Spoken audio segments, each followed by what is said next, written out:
Frazier Friday, baby, and it is the last show before we are all in ATL for All-Star Week. Very excited. And by the way, Monday is a pretty big night. It's Derby night. It's where this thing gets all polished up. It needs a little work right now. It's getting a little tainted, but yeah. I got a guy that can fix it. You got a guy? Yeah, okay, of course. Perfect. It's in vintage form right now. You'll hear Todd Father on the call on Monday. Yes. For the big Derby. And Erik Kratz is going to be on the call for his normal job, Foul Territory, along with me and Mr. Persinski. We can show them the little graphic that we've got for everyone to stop by in Atlanta. Truist Community Corner. It's like a fan zone right in the Battery, right in the thick of things. Like Tuesday, I think the parade's going right past it. Monday, obviously, we're right near the ballpark. It's all presented by Truist. We're super pumped that they're hosting us there. So you can come watch the show live. You can be part of the show. We're going to have a microphone and do a Q&A segment, which is pretty cool because obviously we don't usually do that on the show. We usually take the comments. We don't know what people are going to say, but we're going to roll with it for the TV and the YouTube crowd and everything else right next to the ballpark, okay? And also the space itself is going to be a 90s style setup. So they built it like a 1990s clubhouse to be an ode to the great Braves 90s team. So in honor of, the Chippers and the Maddoxes and Smoltz and Glavine and all that. And some of those big boys are going to be there. So the guest list I see here, Todd Father, includes Fred McGriff, Andrew Jones, David Justice, Chipper Jones. And they're going to support local businesses there. So they're open at noon Eastern each day, starting tomorrow, Saturday to Tuesday. They'll have that Truist Community Corner open. Saturday to Tuesday, open at noon each day, and you'll have our show Monday, Tuesday, 1 to 3 Eastern live. Kratz, you're going to get to meet all of your fans. Come on, people. Come down and say hi. Maybe bring a fan, too. It's going to be hot. It's going to be hot. Not inside. That's the beauty of it. We got inside space, baby. We're going to be sweating like jerks in Profar at a drug test. Oh, Jesus God. It used to be somebody else's name. Now it's the most recent name. He always takes the most recent guy. I got you. I got you. All right. Cool. All right. So we're excited. Any questions for us? You know where to ask us, ChatBCC, IG, wherever, if you have questions about how to show up, what time, all of that. All right. Let's charge. Charging the mound. Big bounce back series for the Bronx Bombers. They sweep the Mariners. They were getting no hit, and then all of a sudden they figured out that bullpen, including Andres Munõz. Little tip action going on. That was incredible. What happened? Listen, this wasn't the first time I've seen the arm movement there at second base. Like I've never seen that before. Usually when you have a tip, like you let one arm hang, you let the right arm hang, you touch your helmet, you stand still. And they were like, let it be known. It was late too. I don't know what you do in that situation because they're not showing signs, So it's like he must be getting it from behind. I still don't know how they found it. I didn't really look into it that much, but those arms are moving at second base, and oh God, it's incredible. Have you seen that? No, I've never seen that before. Because usually, okay, just to explain to people. So you've got, who is that on that call at second base? That was Grisham.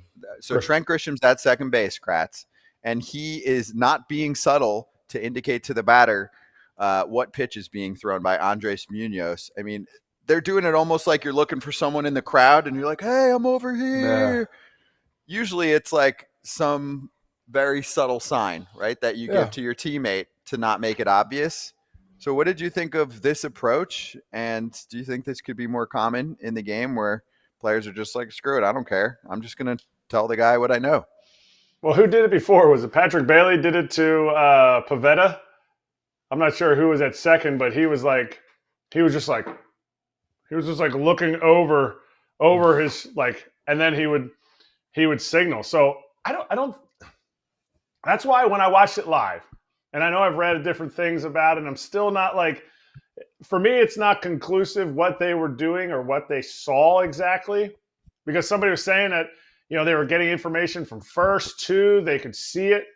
But they said, like, in game, I told my son, I was like, why would they be that obvious? like, why would you have it and you're that obvious, except that it was so late.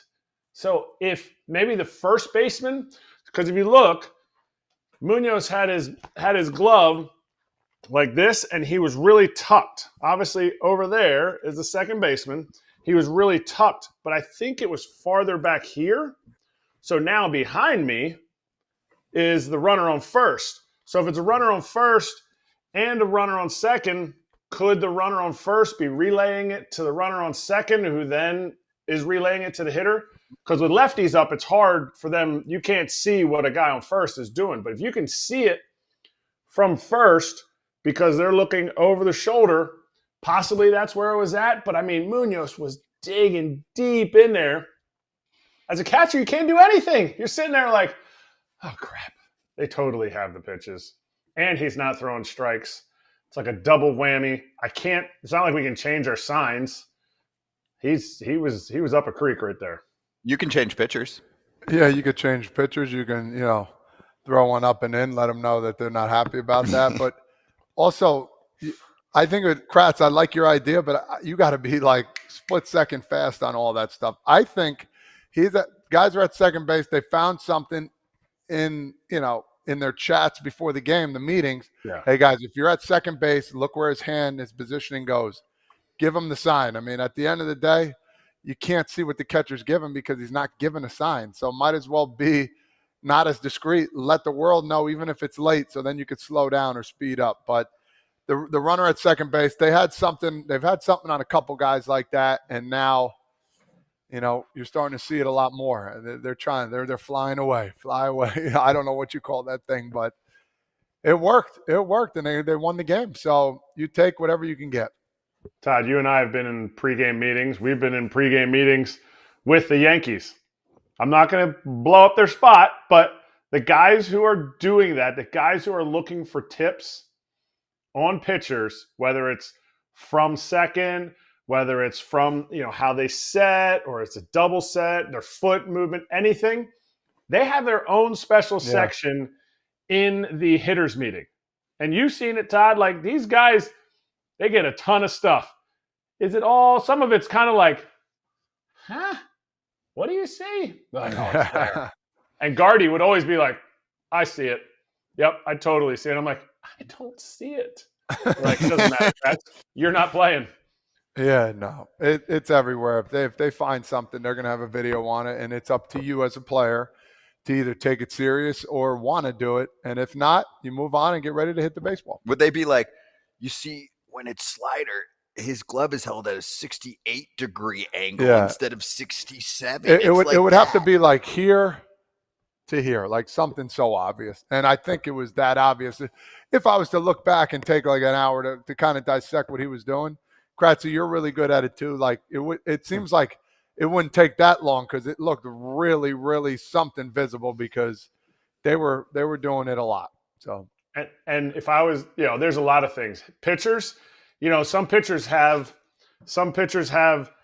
this thing on their glove for a reason, because they're finger guys. So they put their finger in there.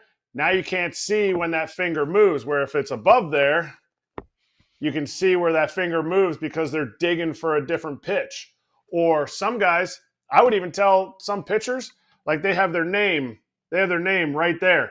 Well, when they come set, if you see their name tilted, now it's a lot easier. Or if you don't see their name, it turns out the screen. There's so many different things. And when you have people dedicated to do that, you find it, and look what it did. I mean, Andres Munõz is an all-star.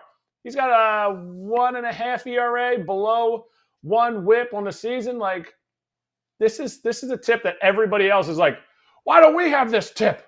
We want this too. The Astros are like, it doesn't matter. Well, everyone's going to be looking, obviously, and now he has to do his homework and try and figure out what it was and fix it. Because, like you mentioned, Kratz, there was a good article in The Athletic talking about how, not just first, but second base, guys at both spots were indicating when they knew he was going to throw a slider, and that's where you were getting the very obvious arms in the air.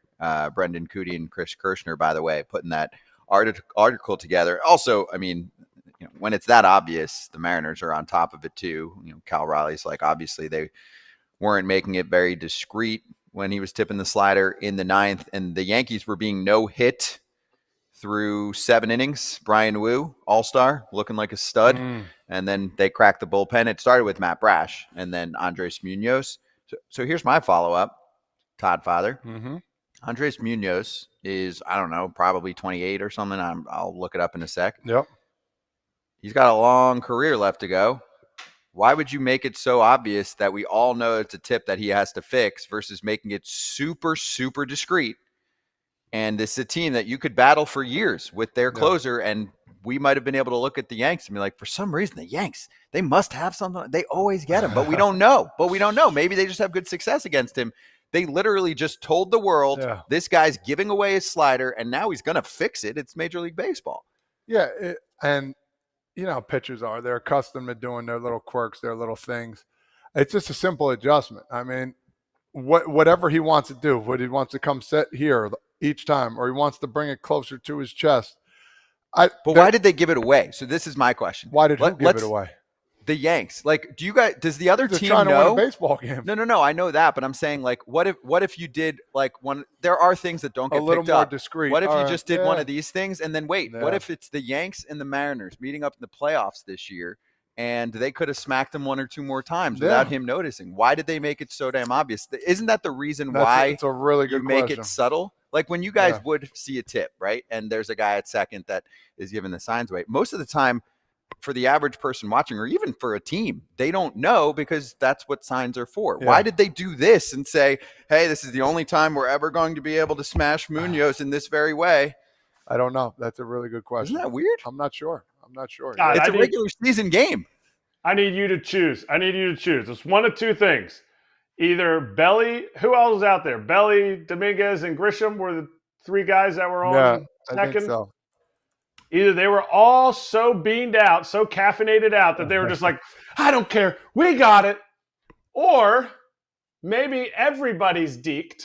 Maybe everybody, including the, quote, Yankees source that somebody said was tipping, and they didn't have anything, but they know that pitchers, catchers, everybody's paranoid about giving a tip away. And they're all laughing at everybody, including foul territory, because we didn't have anything.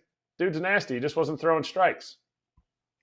Wait, so you think he doesn't have anything and then they're just doing that to mess with him? Because the season series is over, right? They played each other in 2 series already. So the next time they would match up would be in the playoffs. That's my thing is, I guess I get it if they don't have something, but it seems like they did. And if they did, why would you do that? Why would you do that? This is a good team. They might play them in the playoffs. This isn't the first time they've done it either. I've seen it a couple of times. Where they've made it obvious? Yes, they have. Why would you do that? Maybe if you actually know. Maybe they're just trying to get in the head. I like. Could be. See, I like, right? Kratz, if you're facing a closer who you just cannot beat, right? So let's say the Yanks are facing Yohan Duran. I don't know if they have good numbers or not against him specifically, some of their big boys. But let's say they're facing him, right? And they just start doing this. And then they have a good inning, they're going to be like, guys, we got to switch something. They're on us. I like that gamesmanship. I would be, if you're telling me which side of the argument I'm on that side. Wow. I'm on that side of the argument. And in fact, I will reach out to somebody to see if I'm right or wrong, because he's probably watching the show. Okay. That's crazy to me. That's the one other part I wanted to get to. I probably should have brought it up sooner, but if I've got something, I'm not telling you. This is what AJ says on the show all the time. He said that guys are friends with guys in the league, and sometimes they won't even tell them their tip until their career's over because they'll smash them, right? You might have a buddy in the division, and you pitched with him or he pitched in the past, and he was on your team, but now he's somewhere else, and then the team has a tip, and then post-career, the friend will be like, yo, you got a tip, by the way, and the dude's like, are you serious? Yeah. I'm your friend. And he's like, yeah, but you're a Met and I'm a Philly. I know. It's tough, man. It's tough. We'll see what happens. That's spy games right there. I like it. All right, so to be continued, perhaps, and I hope that the Yankees meet up with the Mariners in the playoffs. That would be a nice little matchup. How you doing? Boom. All right, coming up next, we'll touch on the Futures game for a minute, but really talk about a guy who won't be at the Futures game for good reason. And we did get some further clarification on why the Orioles are trading away players that they have for years left of control. Just wait till you get the answer on this one.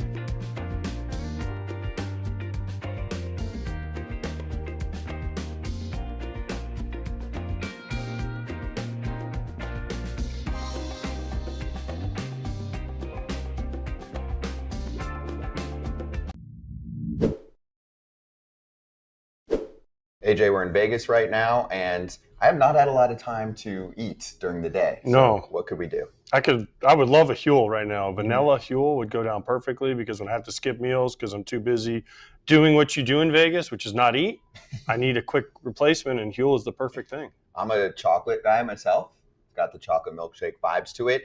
If you miss a meal, Huel can be your answer. If you're looking for a big protein boost, Huel can be your answer. So go check it out. Our friends at Huel are part of today's sponsorship. They've got you covered, spelled Huel. That black edition is a complete meal to feel full, focused, and ready for your day. Little prep, basically no prep. Shake it, open it. Huel has sold over 500 million meals around the world, and now it's your turn to try it. So go to Huel.com/foul and get Huel today with the exclusive offer for the FT fam of 15% off for new customers if you use the code, you know it, FOUL, minimum $75 purchase. Get after it.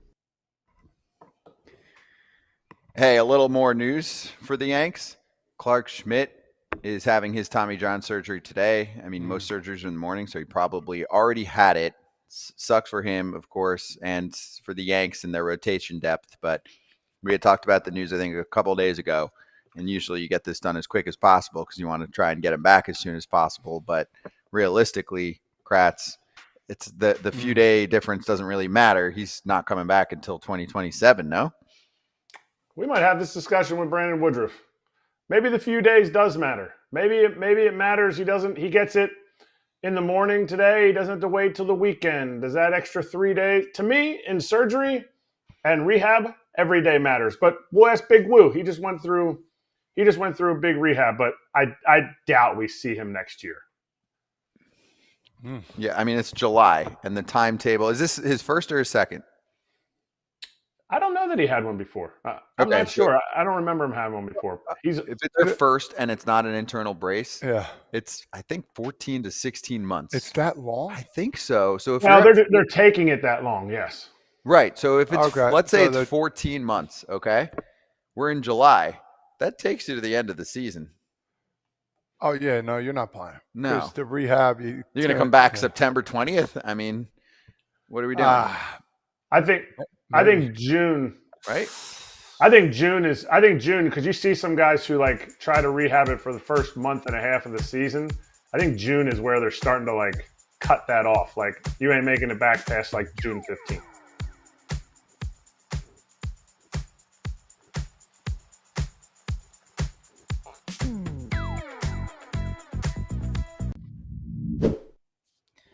We're looking ahead to the weekend and the debut of top Astros prospect Brice Matthews. So their top prospect entering the season was Cam Smith, who they traded in the Kyle Tucker deal. And Cam Smith has really come on the scene now.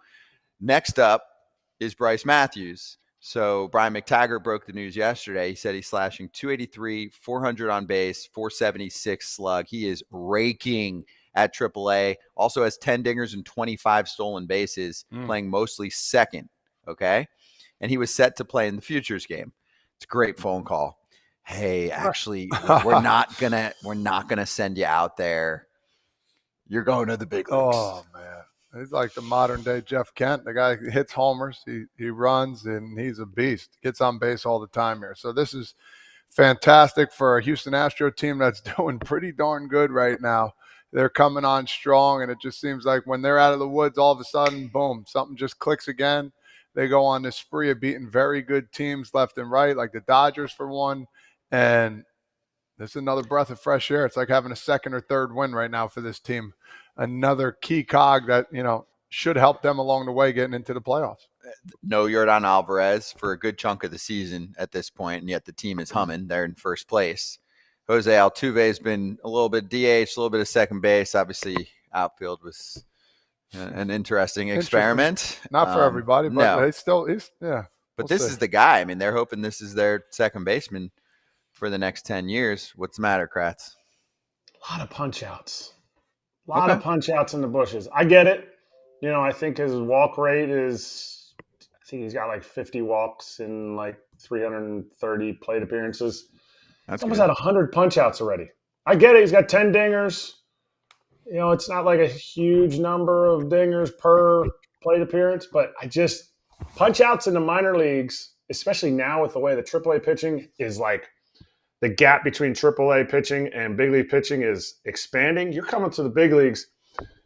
You can't run away from strikeouts. I've seen very few people go to the big leagues and strike out less. It's usually some type of uptick. So It'll be interesting to see, but he clearly controls the strike zone well. There's just some kind of swing and miss, or I doubt it's chase because he walks quite a bit. So we'll see. There's an adjustment. And people always talk about, and I'm not sticking up for him. I agree with you on the strikeout thing. It's just going to lead to more. But there's an adjustment that's going to have to be made as you go up there. Yeah, is he ready? Of course he's ready. But it is a different ball game in the major leagues. These guys are crafty. They know what to throw. They know they'll throw 3 in a row in a spot that, it was a ball. And you chasing one of them, they got you by the hook. So, again, it's going to be an adjustment, but this guy deserves to be up there. And, I can't wait to see what he does. So he was a guest on Crush City Territory with Chandler Rome. I think it was a couple months back. We got a little clip from them talking about draft night. What's it like, growing up in the Houston area and then finding out like, oh, the local team is going to draft me? You mentioned, wanting family and friends to see you. Like what's going through your head on draft night like that? At the beginning, like, my range was like 28 to 54.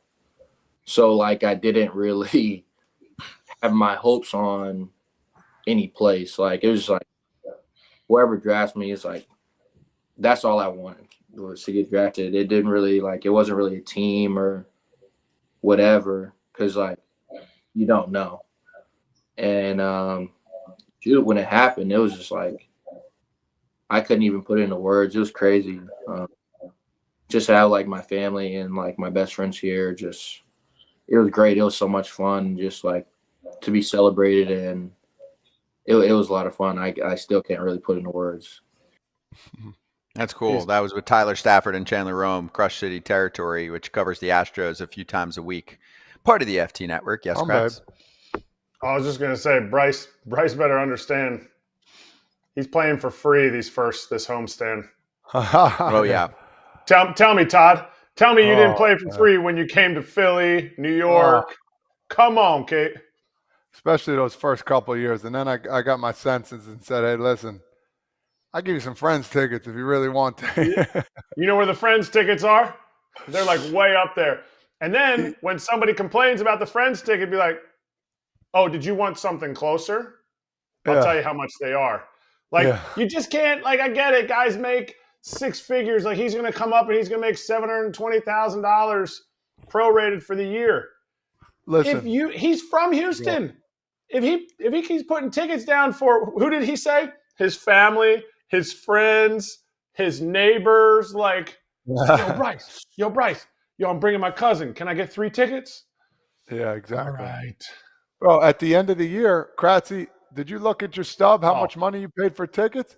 I remember I looked at Bronson Arroyo's one time. Wasn't nearly as much as mine, but mine was like the one year it was like $30,000 I paid for tickets. Dude, that's somebody's lot. That's somebody with people making a year and doing some job. So damn. Not saying it, I'm not like mad or upset, but I'm just saying the stuff adds up. It adds up. It adds up. You can't just be, and then some people will be like, yo, I didn't make it. Yo, sorry. What? To me, that's never again. You're never again. That's a one-strike system. It's $40 a pop. You got to pay that tax. Also, on a $100 ticket, you're paying $40. You're saying unless after it's the changed. fact? Yeah. No, sorry, I didn't want to bother you, but I didn't make it. Like, what? crazy. Hey, come to a minor league game. I'll get you 20 tickets. You can bring your whole church. Hey, you remember the minor leagues used to? Sorry, I know we're sidetracking You're here. I used to put like the Bend president's over. name on there. Oh yeah, some Bend wacky over's name. coming. I'd be like, Denzel Washington, and the ticket people at first they're like, whoa, and then they're like, man, this guy just put, Harry just McCracken. name just random names like, oh, here he goes again. Nobody's coming. Though it was a fun time. That's incredible. You Yeah. put Denzel Washington. Yeah, Denzel. I used to put like Did they come to Paulie you? Walnuts or Yeah. James Gandolfini and Hey, whoever the heck you want on there. Hey, we used to do that. But one of the guys on the team knew Brittany Griner one time, and he put Brittany Griner down on it, and people were like, oh, that's great. That's great. He's like, no, she's actually coming. Like, she'd like to sit behind the dugout and watch. There she was. We were all like, no, stop it. Wow. What? That's good. You got to get him every once in a while where you put the And then There's a real one. they cross him out, and he comes like, yo, dude, got him. That's good. That's good. Anyway, so we'll see how Brice Matthews looks this weekend, making his debut. And also, by the way, the Futures game is on Saturday.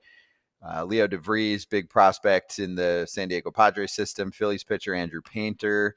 Last year's first-round pick for the Cardinals, J.J. Weatherholt.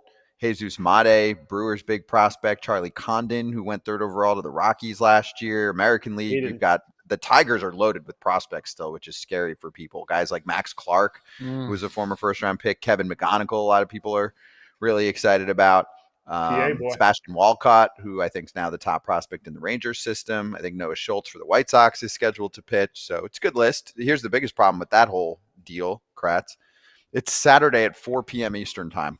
Oh, Tell me you don't want to promote the young players without telling me you don't want to promote the young players. You know what else is happening Saturday at 4 p.m. Eastern time? The Mets are playing the Royals. The Cubs and Yankees will be wrapping up a game. I mean, do you want me to keep going? The Dodgers and the Giants play. yeah, because everybody ends early, don't they, that day, except one team? It is just the schedule is littered with games at the same exact time, and you're telling people to take away from their team and their big league team and watch the Futures game. It should be at night. We are lost on how to promote the young side of the sport right now between the draft and the Futures game. We are lost in terms of scheduling. And then we're going to have a night soon where there's like 3 games scheduled. Like soon, right around the All-Star break somewhere where you couldn't have like scheduled this game for that time. But they're like, the All-Star break seems like a good time to have the prospect game. Put the prospect game at Rickwood. Put the prospect game at Field of Dreams. Make like a What about on a Wednesday? What about the Wednesday after All-Star? And what's the worst that happens? Yeah. All the guys in the Futures game, even though the minor league season, whatever, I don't know when it starts back up again or if it even has the same break. I don't care. Here's my point. Well, yes. You tell your Futures guy, hey, dude, you're getting a couple extra days off because you're going to the Futures game. Right? It's not the end of the world. Yeah, it's a good idea. No, they're like, hey, go play in the Futures game. We're going to need you back by Sunday's day game right before the All-Star break, and we want you to go play in the AA All-Star game. Shoot, you don't want to. Well, we don't want to sell the game, so don't worry about it. We're lost. I mean, I know it's like you kind of rent the park for a few days so you get to use it for that, but we're lost on how that all works. Tough. I'm telling you. Like if anything, if you want to still be like saying, "Oh, I'm using the park," okay, well, we'll use the park in Atlanta for one extra day. It's doing the All-Star game Tuesday. Use it on Wednesday for the Futures game. We're lost on that topic. Anyway, good interview from Crush City. So let's show the board real quick. There it is. Josh Reddick part of the mix too, with Tyler Stafford and Chandler Rome. So if you're an Astros fan, we've got you covered. Those guys are the best in the biz. Next up, tough debut for Brian Baker with the Rays. They just picked him up, and then they ask him to enter a tight game in the 8th. He gives up the lead. Rays fall to the Red Sox. Do you want to talk about that for a sec first, Kratz, or should we go right to why he was dealt? Go right to why he was dealt. I don't want to. It's whatever. I mean, my thing on that is, I mean, the guy, I think apparently found out through the media first, then they called him. Then your life flashes. You're with the Rays. You enter in the 8th, and the Sox got to him, and the Sox have been playing well lately. I think they've won like 8 of 9, 9 of 10. But anyway, so he gives up, technically charged with 3 earned runs over his inning, couple walks. and Mike Elias addressed why he traded Brian Baker. Can we show the tweet here from Jacob Calvin Meyer? Thank you, who covers the team every day. Mike Elias said the Orioles were not shopping Brian Baker. He said the Rays were aggressive and direct in their pursuit of Baker. He said it's not an agenda item to trade guys with multiple years of control. It was an opportunity that came. AKA Kratz. Oh, good trade. I'm too tempted. I got something that might help me in 5 years. I can't, even though this guy's going to help me next year when we're supposed to be contending again. Okay, cool. Well, let's just keep doing that. Right? Okay. Felix Bautista could be closing out a playoff game for you next year, which you haven't won during your winning window, but you might get tempted with a good prospect who could help you in 2029. I'm not saying you shouldn't have good prospects, but what are we doing with the winning window? We're saying, hey, I'm getting a pick that's going to help me in the future, years from now. And so I'm going to sacrifice what I have at the moment, when by the time I'm worried about that next guy, I might not have half of my current core. Scott, let's backtrack. You're saying prospect. He got traded for somebody they haven't even picked yet. 37th pick. It's not a first-round pick. Yeah, it's good. It's a high-level pick, and for him, you know what he's doing. My math says that this pick is worth $16 million over the course of the career. That's a real thing. They put a price on every pick. All it was money. They got Brian Baker for money. Whether you think Brian Baker is going to be good, people who say, oh, they traded him, and now look what he did. Well, he went in against a team who hits changeups really well, and what's his best pitch? Changeup. Anyway, you sit there and you go, okay, you got extra slot money for all your entire bonus pool for the whole draft. So now you have the most slot money. So now you have an opportunity to just draft all these other picks, and whether you're trying to lowball those picks or not, but you get all that money for a player that could have helped you next year. To me, you talk about he said, quote, not on the agenda list. What is your agenda? Tell me your agenda. Mike Elias, tell me your agenda. Please don't beat around the bush. Please don't say things. Don't say the GM speak of a sustainable product. Because there's Orioles fans who have still stuck around, even though they shouldn't have, based on the awful rebuild or the rebuild that created this roster. And now you're saying, well, our agenda isn't to get rid of guys with control. But you did.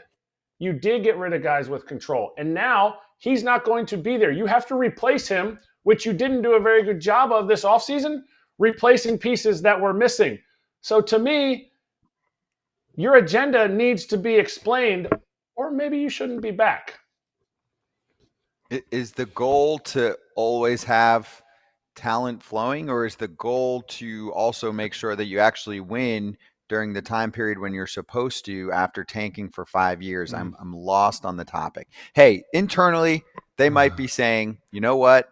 We don't really like this guy. We don't buy the changes he made this year that we helped him with. Okay, that's fine. Then you still shouldn't phrase what you just said the way you said it. Yep. It is very misleading, and fans are on fire right now in Baltimore. They're lost. They're confused. They go, yep, we're out of it this year. We figure you're going to trade the rentals away. But you started trade season with a guy that had years of control left. Woo, I'm lost there. We talked about it all the time. I brought it up thousands of times. You did not like the roster. We all didn't like the roster. This was the one thing we agreed on, but you didn't like it so much that you picked them before the season to not make the playoffs. No, I didn't. And you see it coming. And I'm not trying to say, because I told you so. They didn't get rid of the guys when they needed to. A couple of years ago, they had so many of them and an opportunity to get better, get some major league experience guys, get a guy that, could come in and close in the 7th or 8th, and get guys that are known to play in the major leagues, and they didn't do it. And now, 2 or 3 are pretty good, and how about the rest of the guys? Exactly, and they didn't address pitching, and they haven't developed pitching well, and they've mostly ignored it. Like, they've done a really good job of drafting and then position players and then developing. No, what pitching have they developed? Starting pitching. Tyler Wells, Bradish, Grayson Rodriguez. That's a banger top 3. It is, but they're all hurt. They're all hurt. I wouldn't say they haven't had the plethora of starting pitching like they have supposedly all of these position players. But yeah, I mean, those and if three you look guys at the coming out of draft, your though, system, they go position players high in the draft, which is fine. I mean, some teams go Maybe that they route. should stop doing that. You got to mix it up at least. That I would imagine Get that this high year they're going to school look. arm or get that college Get arm. that college arm is going to be ready I meant quick, college, high school, right? you know, third, fourth round. Get that high school arm where it's like this kid's going to be 3-4 years from now. But you want that college arm that's ready to rock, man. And there's a couple of them out there right now. Yeah, they got the most money to spend in the draft. we'll All see. right, coming up next, we are going to look at out of the park simulation for second half predictions. They've made adjustments, and then Ken Rosenthal after that.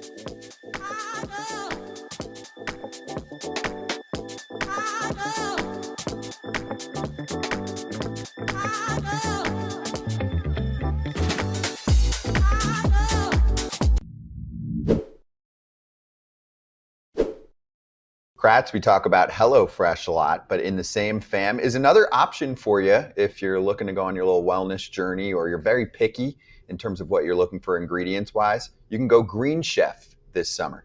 And I can heat and eat because this summer I've got like 3 days where I'm not doing anything. I'm sure those are going to get scheduled with something. Let's give me something super quick that I can heat up. The whole family's eating healthy and they're full.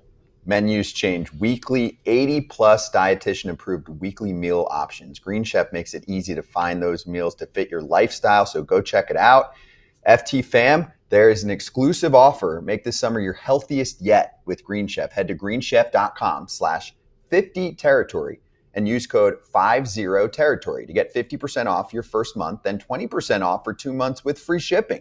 That's code 50territory at greenchef.com/50territory.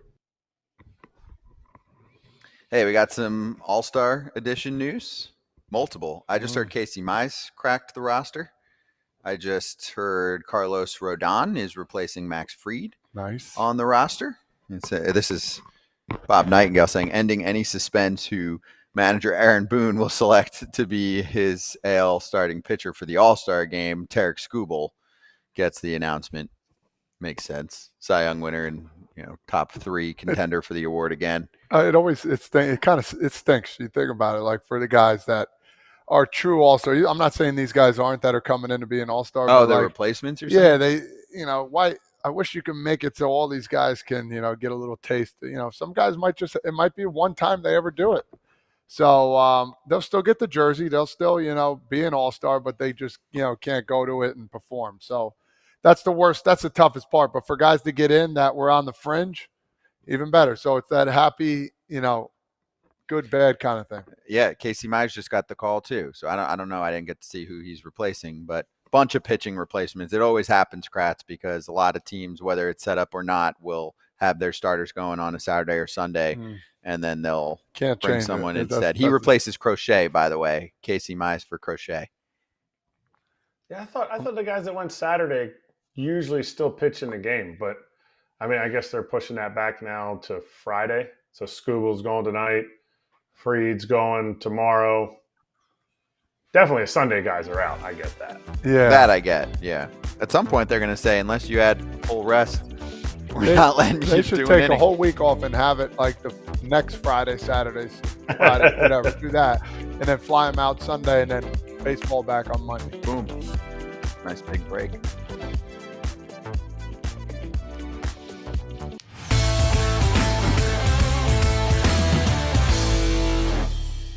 Let's hit the inside scoop with FT Senior Insider Ken Rosenthal. Happy Friday, Ken. And sometimes the headline just writes itself for the top of our segment. We'll go right to the notes column released this morning in The Athletic. I advise everyone to check it out. But it starts with why an Alex Bregman trade makes no sense for the Red Sox. Why, Ken? It actually makes no sense, period. And I'll go through it here. There's been some talk about this. Various websites, just people kind of speculating about the possibility if the Red Sox fall out trading Bregman. One, they're not falling out. They've got a 7-game winning streak going. They're currently holding the 3rd wild card spot. And yeah, they've got a tough schedule coming out of the break. But in the American League, with so many teams kind of in a mediocre place, I don't see them falling out, even if they go, say, 5-10. The other issue here is his contract. And as you guys know, it's a 3-year, $120 million deal. This is the first year. He can opt out after this year. He can opt out after next year. So if you trade him to a team, they're going to take on about $13 million in salary. And they're going to think, okay, that's okay if he opts out, because if he opts out, we're not due for that $40 million or maybe the other $40 million on top of that. Well, there's no guarantee that he is going to opt out. What if he blows out his knee or something else happens from an injury perspective that keeps him out for part of next year as well as the rest of this year? Then you don't want to be paying $40 million. And that's actually the Red Sox position right now, the situation that they're in. That could happen. Bregman's coming off the IL without a rehab assignment. I'm not predicting an injury or anything like that, but there is a non-zero chance that he does get hurt. So for all those reasons, and the other reason being, what is in it for the Red Sox? They want Alex Bregman on their team. They want to re-sign him. So it just doesn't seem to add up in any way at all. And the other thing, too, I keep mentioning other things. What are you getting back? If you're sending $13 million along with Alex Bregman, you've got to pay that if you're a team that's taking him. And even if you're assuming he's going to opt out, you're gambling on that. Well, a team taking on $13 million at the deadline is not going to give up much.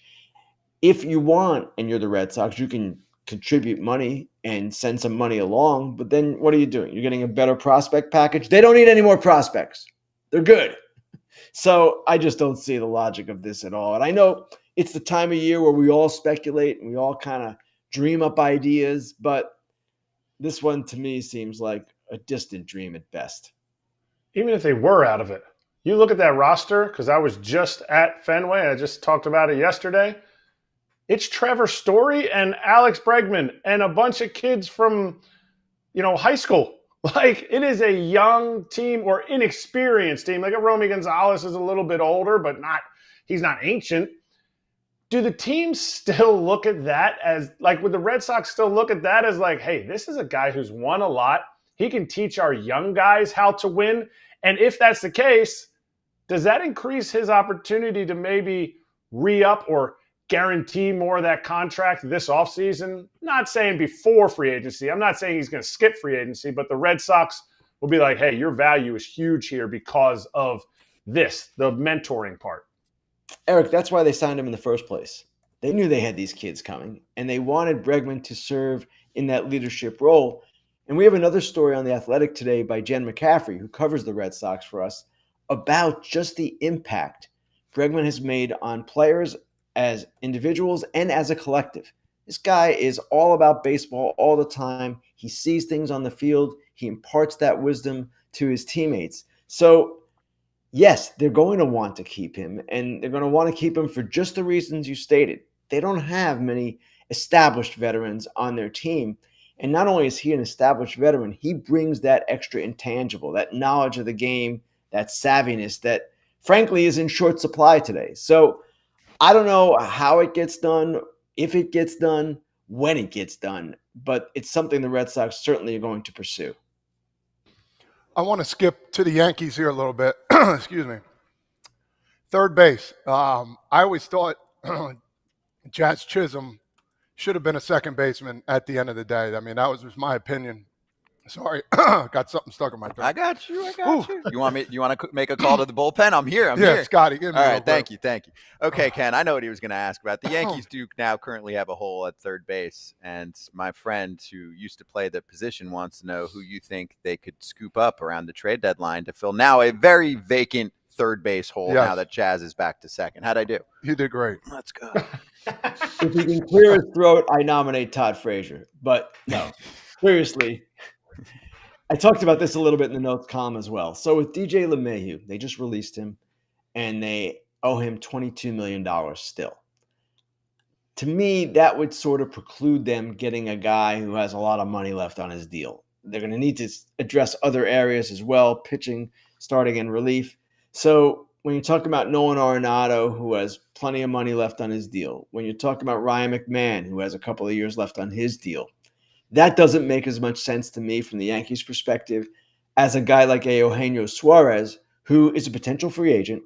He would be owed about $5 million at the deadline, if I'm not mistaken. And it just seems to me when you've got so many different holes to fill, and future commitments as well, that you don't want to be tying it up in guys who have money coming. I might be wrong about that. Maybe the Yankees just say the heck with it, but it just seems to me a guy like Suarez, doesn't have to be him, but someone who's a potential free agent, that would be a better fit.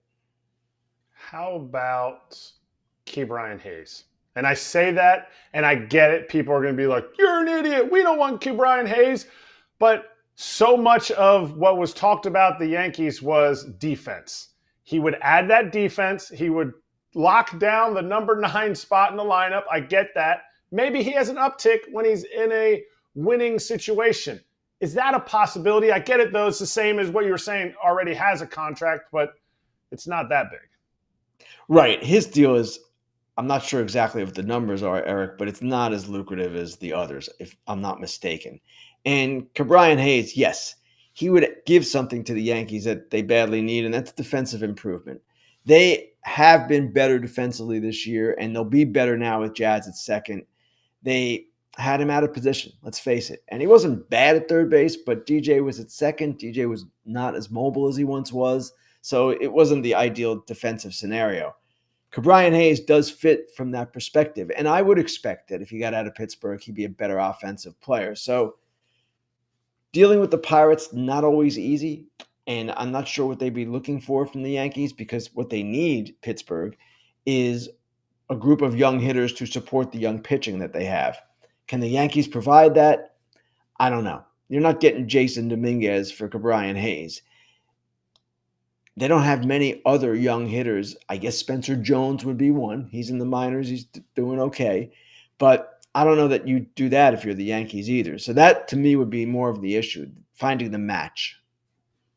Yeah, kind of in my mind, I mean, I'm the more cynical one, especially with the Pirates. They might be saying, hey, we're not making as much money as we thought this year. Let's clear some books. And we've now had 2 years in a row of Ke'Bryan Hayes not hitting up to par, where it might change with the Yanks. I looked up the contract for you. So it was 7 years, 80 mil. And Kratz did mention it was front loaded, which is true. He mentioned that, I think, a day or two ago. So this year he's making 7.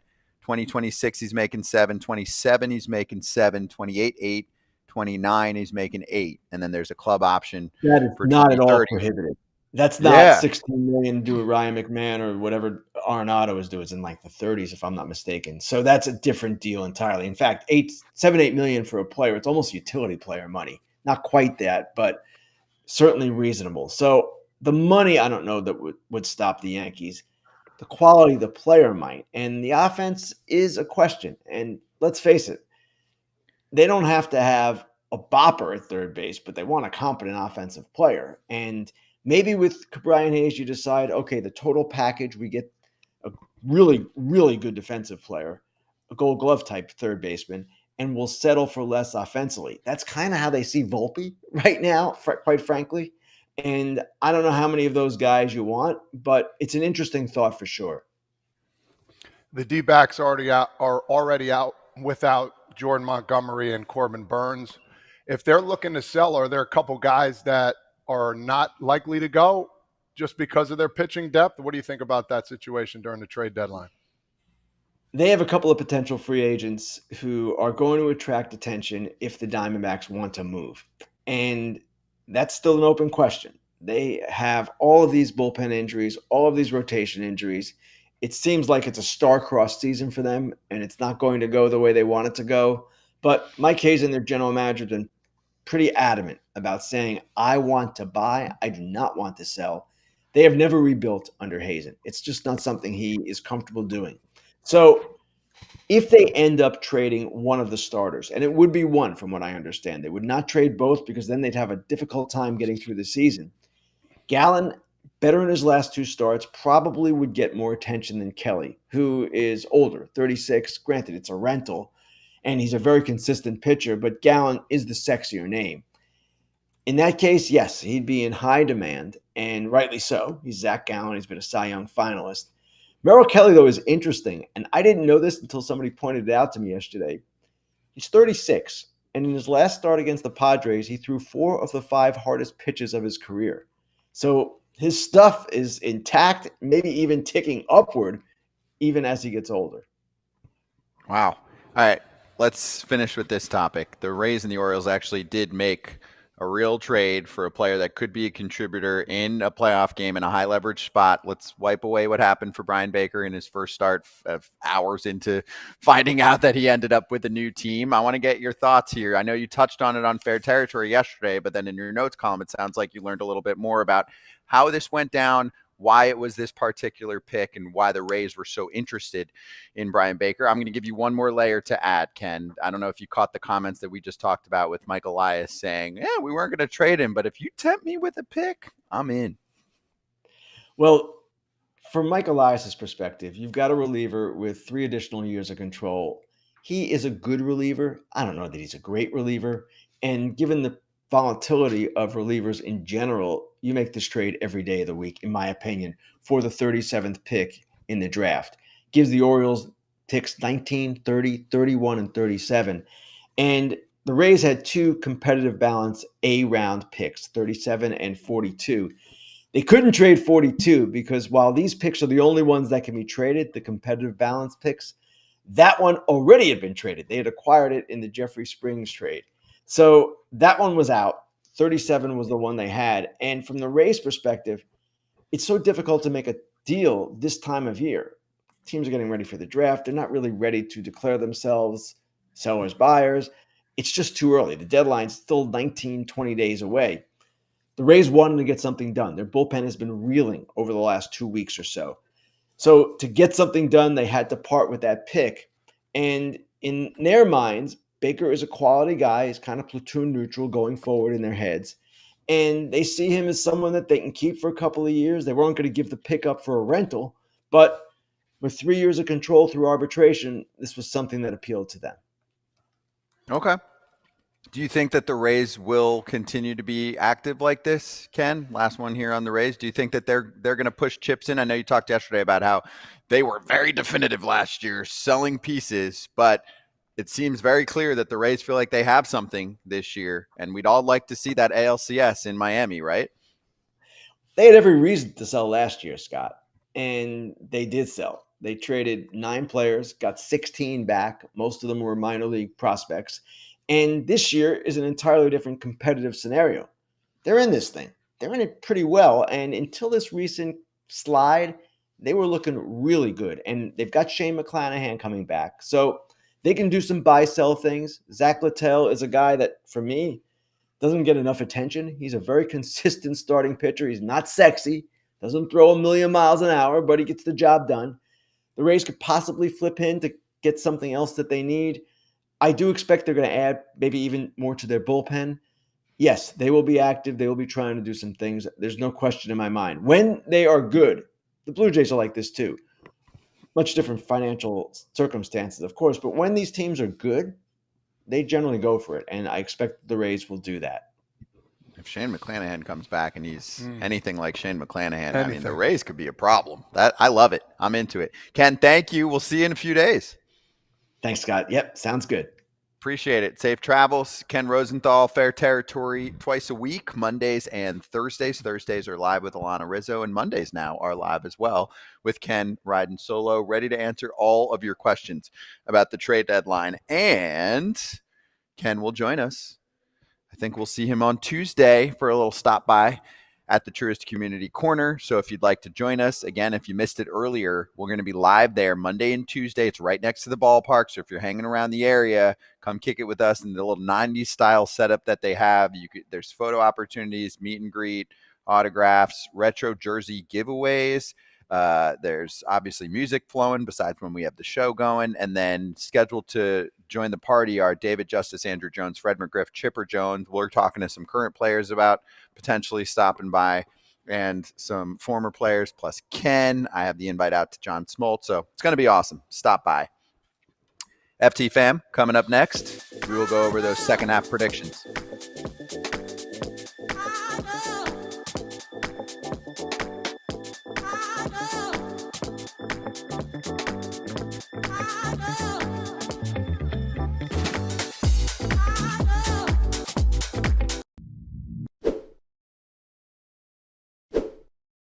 All right, Harry's is going to get an award here, MVP in the shaving world. And AJ, if you want to equate it to things that we talk about, it's not expensive. And it's super versatile, right? The company itself, because there's other products that you can get on the site, deodorant, body wash, etc. But for your everyday shaving needs, Harry's has you covered. And you look at the pricing, you look at the quality, and you're like, wait, why was I using the old classic brand for a long time? Listen, as somebody right now that needs a Harry's, I've just been lazy. Harry's, I have plenty of them lined up, ready to use. You can use them for more than one shave, which is huge for me. And the pricing is right. I got to go get my Harry's because my neck beard is sick. But Harry's will fix that. It'll line me up straight. It'll no bumps, no cuts.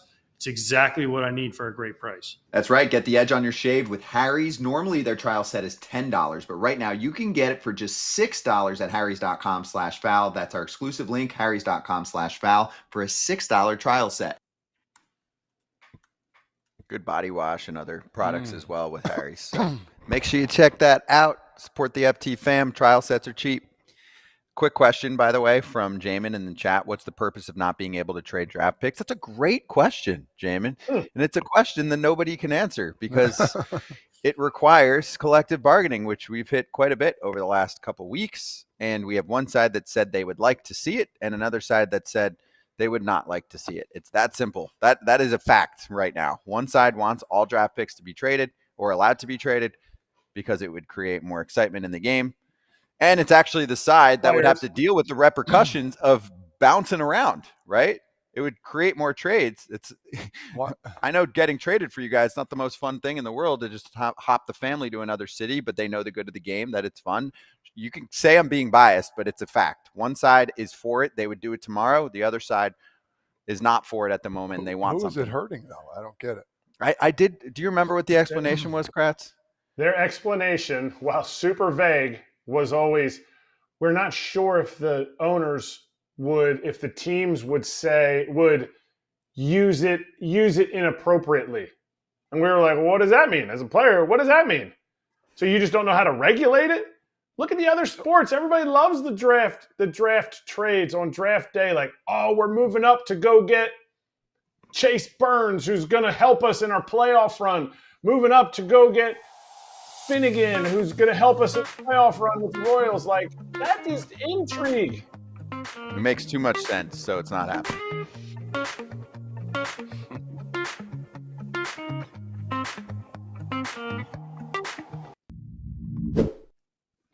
At the Park Baseball 26, best simulation baseball game on the market every single year, is going to help us with second half predictions. So let's go through the board. We're going to start with the second half prediction playoff teams, and then eventually we'll get to what they think is going to happen in the playoffs. Let's get your thoughts on these.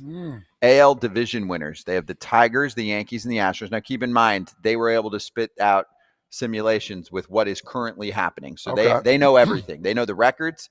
They know who's hurt. They know who's thriving. That gives you a lot more information than when you're doing it before the season starts, right? Yes. So that's why we're doing a little reload here. NL division winners, Dodgers, Cubs, and they have the Mets taking the East. In the wild card seats, they have the Blue Jays, the Mariners, and the Rays getting in. On the National League side, they have the Phillies, the Brewers, and the Giants getting in. Anything stand out one way or another for you, Todd Father? A lot of the teams that are playing well right now, they have them sticking in that spot. It looks like the Padres are missing from a playoff spot in the National League. Who's missing in the American League? Obviously no. Oh yeah, no Cardinals in the NL, and Kratz no Red Sox in the AL. They're not a good team. Stop. I don't know. I still think they got a shot. I would say the Mets. I think the Phillies find a way to win that division, in my opinion, humble opinion. The Mets have been teetering a little bit here. You know, they'll go through some spurts, just like the Yankees did. And I don't know why I always bring the Yankees up. They're both the teams in New York people talk about, but they're a good team, but they need to finish this whole season off. And I think the Phillies find a way to win that division, and the Mets get in wild card. Actually, real quick, Kratz. So they also posted the exact win totals because it's a simulation. They had the Mets and Phillies both with 92 wins, and that the Mets took the season series, and that's why they get the division while the Phillies end up with a wild card. Team with the least wins to crack the postseason. They've got the Rays with 84, Mariners with 87, Blue Jays with 88. They have the Tigers leading the American League with 97 wins. The Dodgers leading all of baseball with 98 wins. They have the Cubs finishing with 96 wins. And then the Brewers at 86. The Giants sneaking into the playoffs with 85 dubs. Yeah, I mean, I'm surprised it doesn't have the Cardinals. Just, I guess they're not believing in the fact that their team leader in home runs is now at 12, Wilson Contreras. So you go, maybe they're not believing in that. Some of this is some run differential things that's cooked up. I think it's interesting that they don't believe in, what the Blue Jays are doing. They don't believe in the fact that the Blue Jays have 2-game lead. Like and some teams like bad underbelly of their teams are showing. And I think I would love to see OOTP's prediction maybe August 3rd too, after some teams add and some teams don't add, and see where that puts their roster strength. We can make that happen. That's actually a good idea. Put it in the simulation after we know what the rosters look like, because you can't really change much after the trade deadline. We used to have basically 2 trade deadlines, and now there's just the one. Okay, then let's get to the playoff predictions that they have put together here. They have the AL wildcard series with the Astros taking down the Rays and the Mariners beating up the Blue Jays. In the National League wildcard series, they have the Mets advancing past the Giants and the Phillies advancing past the Milwaukee Brewers. Keep in mind, when we say wild card, 2 teams get the bye, and then 1 team that's a division winner still has to play in the wild card series. AL division series, they have the Tigers beating the Mariners and the Astros taking down the Yankees. On the National League side of the bracket, the Dodgers beat the Phillies, the Cubs beat the Mets. So your final 4, as of now, according to their simulation, the Tigers meeting up with the Astros in the ALCS, the Dodgers taking on the Cubs in the NLCS, and they have Tigers-Dodgers World Series with, we could show the winner and then get thoughts after that. The winner of the World Series in 2025 as a team that will not be back-to-back champs of the Dodgers getting taken down by the Tigers. What do you think of the whole playoff bracket they put together? It's early, but fun to do the exercise. You want to go first or me? I would just say the Dodgers have a lot of work to do. Oh. And I say that because there's a lot of season to go right now. And I get it, they're losing right now, so it's kind of forefront of our mind. They have a lot of work to do in the sense of how are they going to get their starting pitching innings in to then keep what essentially won the playoffs for them last year healthy, their bullpen. They need to get their bullpen healthy. They can't do that right now when your starting pitching is going 4 or 5 innings. And it's the reason they're losing is they're not scoring runs right now. This team is going to score runs. Look, you go through ups and downs offensively. They need to figure out to win the World Series, not to make the playoffs or win a division, but to win the World Series. They need to figure out how to get their bullpen healthy, because right now Tanner Scott's showing you that he is, he's hittable. He's given a few games up, but to me, when you slide him back into 3 to 4 times a week instead of needing him in the 8th, and now he's going out for the 8th and 9th, or needing him in jams, like give him a clean inning, give him situations to be able to close the game down. That's how this team wins, and I just think they have some work to do right now to be able to make it through the National League, which is the best league in baseball. And I think the Cubs are going to give a lot of teams a lot of problems. Mm-hmm. Ronnie said in the chat, how are the Padres not in the playoffs? I would agree there. I think the Padres are going to get in. Mm-hmm. Agreed. Who do you think's better right now? Padres entire team or the Giants entire team? Padres. Who has a better lineup? Padres. Who has a better pitching staff?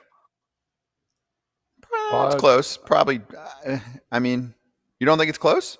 You think the Giants are a much better pitching staff? Top to bottom, I think they are a better pitching staff. Okay. Who even compares to like, to me, the Padres' best starter right now is. Nick Pivetta, And what's his ERA right now? probably 2.6. Okay, then who do you got? Dylan Cease? Yeah, who I still really like. I know he had a Rough patch. rocky start. Pivetta, by the way, is 307. It doesn't seem like his fastball has enough to finish hitters right now. Could it? Does he need like an uptick in adrenaline in the playoffs? Absolutely. This dude's already thrown in the playoffs, and he was nasty when they went the blackout in Chicago. Like, to me, their season is going to be dictated on what happens with Dylan Cease. Pavetta's shown me that he can throw. He can throw. Like, he is. Other years, this is when he started to fade. He almost looked like he got tired. He's been throwing. Like, he has kept that consistent. He's been their most consistent starter. Dylan Cease, good start, couple bad starts. Good start, couple bad starts. I think the season hinges on Dylan Cease because that lineup, they can bang. They can go get it too in the infield, in the outfield. Great defense. They'll get a left fielder. Maybe they'll take one of the Phillies left fielders. Yeah, and they've got a good bullpen. I mean, Suarez at the back, Adam, Morihone, Estrada. That's a good back end of the bullpen in my mind, Absolutely. and that's what made them so dangerous last year and almost slaying the Dodgers. Darvish is back. We'll see how he does over time here. But, hey, I mean, at least he only gets to pitch half a season. That might be better for someone like him at his age of, I think, 38 years old. Randy Vasquez is having the year of his life and also made some tweaks that puts him as a nice innings eater in the back end of the rotation. A lot of it's going to hinge on Michael King. I don't know what the latest update is with him, Kratz, but if they can get him back and right. And then, wait, you're sleeping on the biggest part of all of this for the Padres. AJ Preller's not going to sit around. No. He's going to make one or two moves. He always does. And I got to give him credit for that. I mean, last year, he almost made enough moves to win them a World Series. He built a super bullpen last year. They just couldn't score. They choked in the playoffs. They were distracted or something. But right. I still like that team. I think that's a playoff team in my mind. I disagree with you, Kratz. I like the Cardinals. I don't think they make it to the playoffs. So for their wild card teams, I think that's one of the most interesting discussions is who are the NL wild card teams.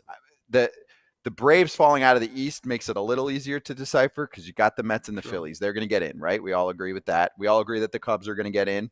We all agree that the Dodgers are going to get in. Okay. After that is where things are interesting. You've got two spots, and you've got the Brewers, you've got the Padres, you've got the Giants. You can technically call the Diamondbacks and the Reds.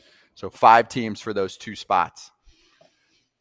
I think I don't think the Cubs beat the Mets. That's the only thing I disagree with. Oh, in the playoff part. Yeah, in the playoff part. But Diamondbacks, I don't see them in at all. Reds.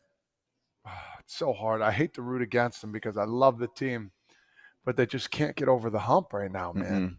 Couple injuries, and they just, they'll go through some spurts where they'll win the games, and then they get 2 or 3 within, and then boom. Good pitching staff. I too. want them. I want them in so bad. This city needs that. It's been a while, so yeah. But you seem like when you beg and you plead, those are the teams that really don't get in. So, and you see it time and time again. Yeah, they ran 1,000 sims to put all of this together. So last piece of the puzzle is they showed us a few of the stats. So they had Cal Raleigh finishing in the 1,000 sims 7 times with 62 homers or more, 1 time at 64. The high homer mark for Ohtani, they had 66. In 1,000 sims, they had 170 homer season for Judge. This means the percentage chance is super low, but it's not nothing. No. So just throwing it out there with some of the individual stats that they put together. And I'm trying to see if there were any other kind of big upsets. Nah, that's about it. Pete Crow Armstrong had 138 sims, had 40 seasons. Out of 1,000, so they're giving him about what, a 14? Yeah, a little under 14% chance. I love it. This is so. I want to see. I want to see something like that. I want to see the race for 40-40. I want to see PCA going. Where we have the ticker up, 36 homers, 38 bags, 1 week left. I want to see a home run race. Like I want to see the daily. Maybe I'm nostalgic from the whole Sosa McGuire season. But I want to see a home run race where it's like bang. Cal Raleigh hits one, bang. Judgy hits one. Everyone's hating on Cal Raleigh because he's a switch hitter. Everyone's hating on Judge because he's hitting them at Yankee Stadium. And they're just back and forth, 37, 39, 39, 40. Like that, I want to see that. I do. I think that's great for the game. That was fun. Yeah, I'm with you. We got some big boppers. They've got the potential to do it. And Cal's probably going to get a little more DH time in the second half to make sure he's in the lineup every day. Yeah. Right? I mean, I know he can catch every day and he wants to. No, you don't think so, Kratz? I just think he's going to be out there because they're going to be pushing. Watching starting catchers start, they're going to be pushing for that wild card spot. And dudes like this, dudes that are built differently, unfortunately, it might hurt him offensively. He's going to be out there. Day game after night game, he's going to be out there. But they need him offensively, Kratz. Like he is the guy. They're just as reliant on him now as the Yankees are on Judge. But he's offensively, I get it. So he's going to be out there. But he's also a platinum glove. Mitch Garver's receiving numbers aren't right there. They need every margin of error. Like they need every on the margins to be able to make it to the playoffs. Again, we talk about it though. The Mariners in the playoffs. Be very, very careful. Yeah, with that staff. Also, it doesn't happen often, so the city deserves it. Thanks to Out of the Park Baseball 26 for putting these sims together. Really cool. And I like Kratz's idea. Let's do that again after the trade deadline. OOTP 26 is now at 50% off through July 17th. That's next week. And for the first time ever, they have the Road to the World Baseball Classic in there. The Player Development Lab 2.0 is up and running. You can scan that QR code on the screen or check it out. If you Google it, it'll take you to a page to be able to purchase the game for half off for the next week. Coming up next, Home Run Derby field is set. I'm sitting next to a former champ who's going to be calling it. We'll go over the field.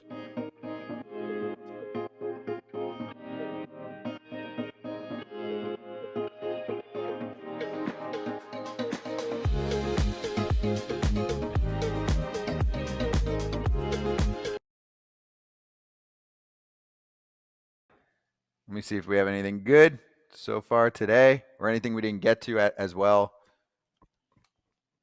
from last night's action. By the way, when you mentioned the Reds, man, Andrew Abbott got named to the All-Star game. He's having a banger year. I know Green's been missing time. I think he's supposed to get back on a rehab assignment, or if he did already, or no? No, I think Green. I thought he started his first one. I thought he went like 2 innings, but maybe I'm off on that. You might be right. I'm not dialed on every rehab assignment these days, but point is, if they get him back going, that's a 1-2 punch right now. He's got renewed soreness in the groin, actually. Oh, really? What I read, but damn. So they'll probably take that Lodolo too. Lodolo's a beast.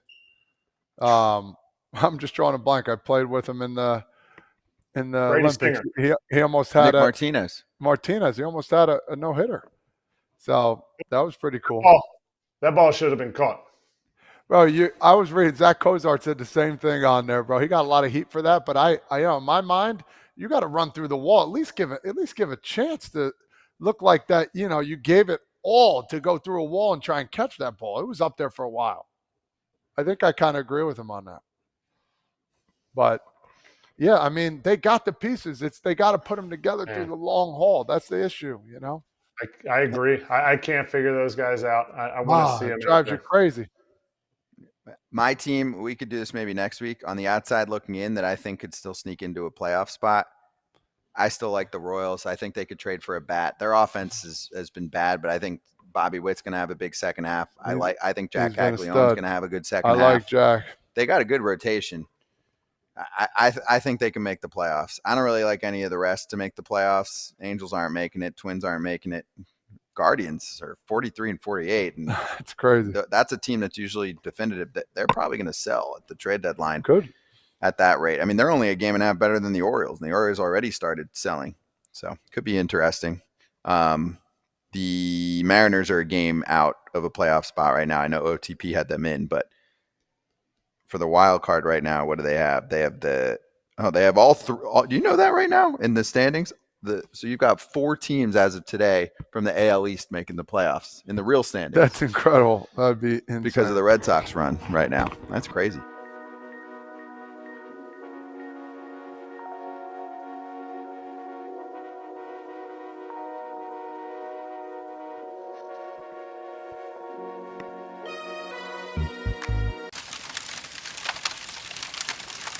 Hot corner time, baby. It's powered by Next Playground, which has a new Home Run Heroes Home Run Derby game, and we are going to play it after the show and then show you the results next week.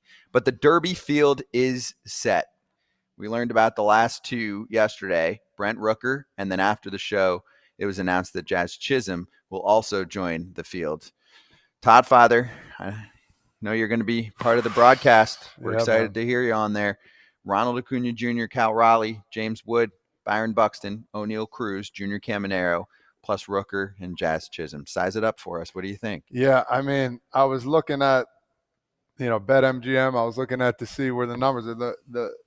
The favorite is Cal Raleigh. I guess he's a switch hitter. Not necessarily plays well. I mean, you see Adley Rutschman tried doing it the 1 year, going the opposite side.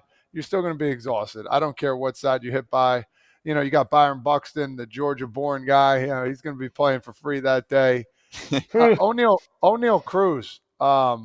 This guy I've seen hit personally. The last team I played with, we were on that team that waited to get called up during the COVID experience.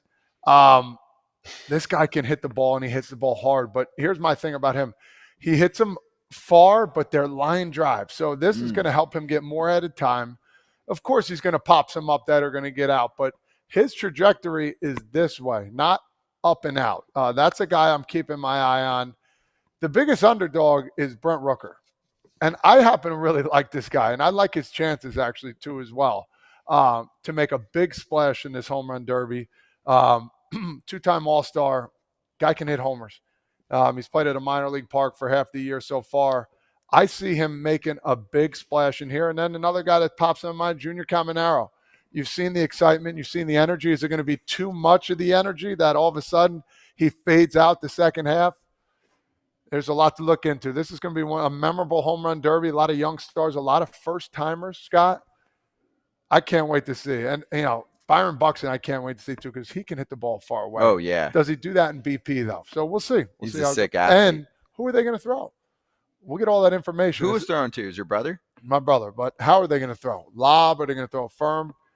We'll see. There's a lot of intricacies. And last but not least, the hometown hero, Ronald Acuna, is the pressure going to be too much? Remember when Bryce Harper won? What year was that? 2017 or 18? Beat Schwarber, yeah. Yeah, in front of the home crowd. Do you think Acuna could do that? I think he could. He's got the pop and the athleticism. Yeah. He's not going to tire out. You never know. It's exhausting. Even though the time limit has gone down, it's interesting. Kratzy, what you got? Oh, I was just going to say, I don't think any hometown players can ever win the home run derby. Like, I think those guys that do that are just big time turds, like bad guys. Like, if you're hitting your home run derby in your home, in the town you're playing in, the city you're playing in, big thumbs down to you. That's good. That means good. Thank you so much. You missed it, Kratz. No, I gotta ask you, Todd. There's a big difference. I'm looking at the. Hit him right in the face. Looking at Kratz. Hold on, real quick. He took like a piece of tape or something, and he threw it at the TV, and like it was a perfect strike directly in between the eyeballs. Yeah, right in the. I was wondering. I felt something like hit my eye. But anyway, the top four guys that I think it's like Cal Raleigh, Acuna, Cruz, and James Wood would be like, the top four that you think of. Of those guys, who do you think has the best shot? Oh man. I think Cruz does. I do. I think he does. With his swing and with his bat speed, he can go on an absolute tear and hit 6 to 8 in a row. And next thing you know, he's only down 3 with 30 seconds left. Something like that. I don't think the guy tires ever. It's just a matter of how much is he going to compete in this competition. Okay. Just because I'm looking at it like James Wood is I honestly wish the number was a little bit better for us. I wish it was paying a little bit better. I just don't feel like people understand like the ease and the size of this guy. Mm-hmm. He's going oppo. That's my only fear is a lot of his homers in games are to the opposite field. And I haven't seen a ton of guys consistently go opposite field in the home run derby. So I want to do a little bit more digging to see if he can go like pull happy homers. Because if he can go pull happy homers in BP, to me, he's the guy. Like this one right here, nobody's throwing him a breaking ball. He's taking heaters and he's going biggest part of the ballpark with ease. I just don't see a lot of oppo. And maybe you can tell me different, Todd. A lot of dudes that go oppo. It's hard. Or even center. I mean, we're watching one that's essentially a center, just right of center. It's tough. You need the guys that just pull hook dingers for days, backspin dingers. It's hard to hit opposite field home runs consistently in a home run derby because the speed isn't there. They got to throw it. And you almost have to like reset. Like when guys do it, almost look like they reset. Ryan Howard did it, and I feel like Ryan Howard power plus is like equal to the James Wood power. I don't know. We'll see. Yep, those are those underdogs that you don't know. We'll see what happens. I like Acuna and Junior Caminero. Junior's young. He's almost up there with Cruz with the bat speed and all that. The only thing with Cruz is those line drives. He does a lot of those that smack off the wall. Yeah, it's got to get a little more lift on it. Junior does that naturally, a little more natural. He swings hard.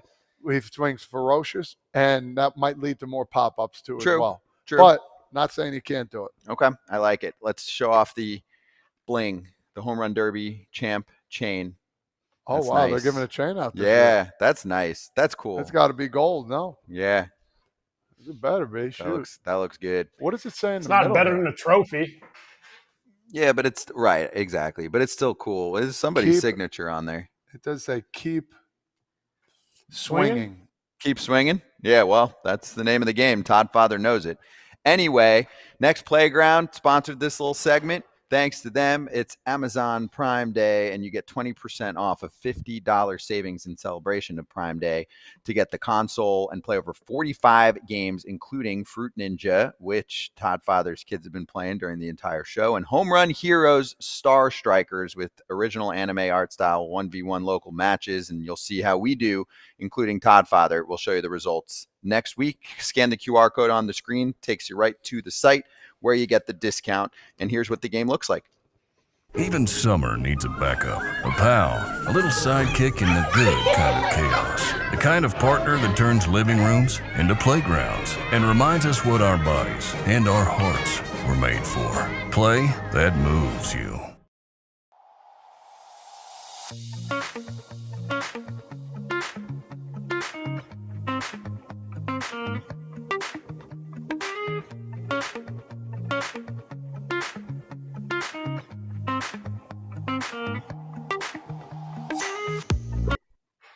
We're 2 minutes away from bringing on Brandon Woodruff for the first time in a minute. It's been a minute since we talked to Big Woo. We used to talk to him all the time in 2023, the first year of the show. Show's gotten a little bit bigger since then, so we're looking forward to this one. See, look at Kratz's face. Look at the excitement because he knows. I mean, this is a guy you used to catch. He's one of the nicest guys in the sport. When he's on, he is fun to watch, and he did it for a while before the surgery and obviously came back and had a great start the other day. So Kratz, we'll get right to biz when we bring on Big Woo in like 90 seconds, but you want to give us 1 minute of glory for how difficult it is to come back from a shoulder surgery like that? I know it's not you, obviously, that have done that, but how crazy it is to come back from that and then, potentially be a big part of the Brewers playoff run here.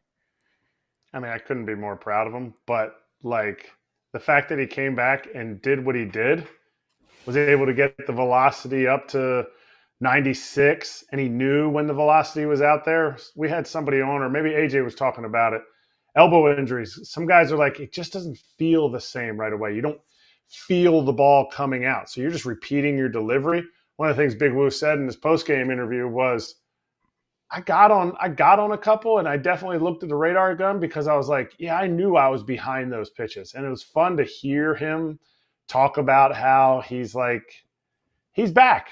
And I think some guys go through shoulder stuff and they're like, yeah, I'm playing, but am I really back? Like, did I reteach myself to throw? Is this like, it has to be a crazy journey, and I couldn't be more proud of him. I'm very excited to talk to Big Woo. So give us like 30 seconds, and then FT fam, we're back with the Brewers starting pitcher.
There he is.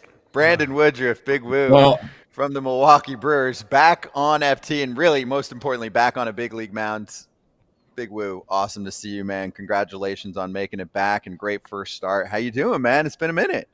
man, I'm doing good. I've blown off Kratzy quite a few times, not intentionally, but just I was laying low, man. You tried to have me on there in the past, just like come back on the show, and I'm just like, I really just don't want to. Just want to lay low for a little bit, but you know what? I'm back, man. Good to see you. No, Big Woo. I would never have texted you broken to come on the show. I would never have been like, Big Woo, your shoulder is not working, so come on the show. I would never once or 7 times texted you that. But Right. That's funny. Hey, the show's made moves since we last talked too, man. It's You guys It's got all a over nice the desk streets. now, yeah. Yeah. We've upgraded a little bit since we last saw you. Yeah, we're making a little Cool. dough, a few more Yeah, for fans. sure. So since we last had you on, tell me how life has been up to this point, and how you're feeling. Like, do you feel like a different person once you've actually gotten through the rehab process, and now you're like a normal big leaguer again on a mound? Well, I've got our son just had his first birthday yesterday, so that's new, and that's been fun. And just rehab, man. It's been a long journey. It's weirdly been a long journey, but it's been a strangely kind of quick. Once you get caught up in this, just like a season, it's like you look up and it's like, man, 6 months has gone by, years gone by, just like that. But I mean, it's been we can get into a lot here, but it's been a long journey. It's definitely had its ups and downs, but I've definitely got a lot of family time, which you don't get during season. Yeah, and that's probably the best part. Now, I want to go through a little bit of the down as you were rehabbing. You had an ankle injury, and you got hit with a comebacker. Like, Yeah. Tell me about your mind, like your process. Like, what goes through your mind? You're rehabbing, you're almost there, and then boom, these 2 things happen, and you're like, dude, what is going on? I got to start all over again, a different injury. It must have hurt, honestly, at the end of the day, physically and mentally. Yeah, no doubt. I mean, the ankle thing honestly came out of nowhere. I was getting ready for my last start, and you know what? I progressed very well. I mean, up until that point, I'd progressed very well, and it came out of nowhere. Couldn't walk for 2 days basically, and then but I mean, it was a very minor thing. You just had to get through the first week of getting the inflammation calmed down in the ankle, and once I did that, I kept throwing. I just wasn't able to push off, and so that was good. And then, that ankle thing probably bled a little bit into once I got back going, the velocity had kind of gone back down, and it's like, I'm trying everything I can to see some velo, not only personally, but because I was in a great spot before the ankle thing happened, and I'm sure the team was wanting to see a little bit more out of me, and I get to the end of the ankle rehab, and I mean, 12 pitches in, I get smoked with, I think it was 108 off the elbow, and that was one of those moments where, the initial shock of getting hit, I mean, it stung pretty good, but then walking back to the dugout, it was like the thought of, if there's something broken here, like I'm potentially done for the season. So I had that running through my mind going up to before I got it checked out, and thankfully everything checked out okay. Then it was just getting the swelling out and trying to just proceed again. But I mean, it was you get to the finish line twice, and then some unforeseen stuff kind of pops up. But you know what? That's life, man. That's kind of the rehab process, and blessing in disguise. Honestly, just gave me a little bit more time to work on my body, work on my delivery a little bit, and just try to get everything as in sync as I could. And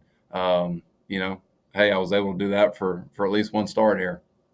yeah, I love that you said it was a blessing in disguise. Like, it was something that, like, I think sometimes guys come back too early from injuries, but I want you to comment on that a little bit. But I also want to know, like, come on, a line drive back at you, the ball's got a rubber center, Big Woo. It's leather string and a rubber center. Like one time feel the ball. They give you a glove.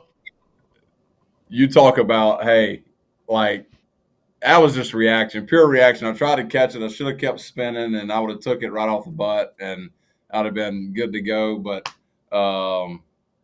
man, there was no getting out of the way of that, dude. It was smoked. And then I get back to Milwaukee, and I'm seeing, I think we were playing the Padres, and I think Manny Machado and Fernando and these guys were hitting balls like 106, 108, 109, and I'm looking at them come off the bat, and I'm like, good Lord, man, like that. You don't realize how hard that ball is hit until you sit on the side and see it come off the bat like that. But there was no escaping that one for sure. Okay, so talking about the blessing in disguise, I talk about all the time. People are like, well, 4 weeks, he's going to be back in 4 weeks. How much do you think, because now you've thrown one game in the big leagues, how much do you think, if you can go back to right before your ankle was hurt, you could have done the same thing at that moment that you did now? I think it was a month and a half later. Yeah, it's crazy. Now I know exactly what you're saying, and I think the tough thing for me this year was going to be, how am I going to manage innings to a certain extent? You know what I mean? Like if I'm feeling good, that's great. But anytime you have a shoulder injury, any injury, elbow, whatever it is for a pitcher. The reality is, man, you've got to somehow manage a little bit. And heck, I was on the way back in middle of May, and I don't know how I would have been at this point, or what would have happened. And I think back to before my debut in 17, or, I was in St. Louis and I pulled my hamstring before I even picked up a baseball.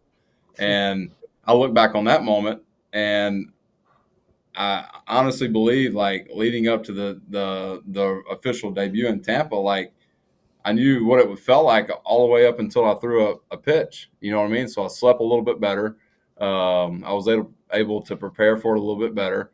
And sometimes as a competitor, you get caught up in the moment and you just can't see ahead. You know what I mean? Like you're caught up in that. But honestly, who knows? I really don't have an answer for you how it would have went, how it would have felt. All I know is everything led up until last Sunday, and I've tried to put myself in the best position and put my body in the best position, and no doubt, like, having that extra time allows you to just keep working on things. And the biggest thing I've learned with this injury is time is your best friend. And I'm not getting any younger, but my body feels great, and it just takes time. And there's no other way to put it. It just takes time, and there's no magical day where it's like, aha, like, I feel great. Like, you have to work on your body every day, and as you know, as you get older, it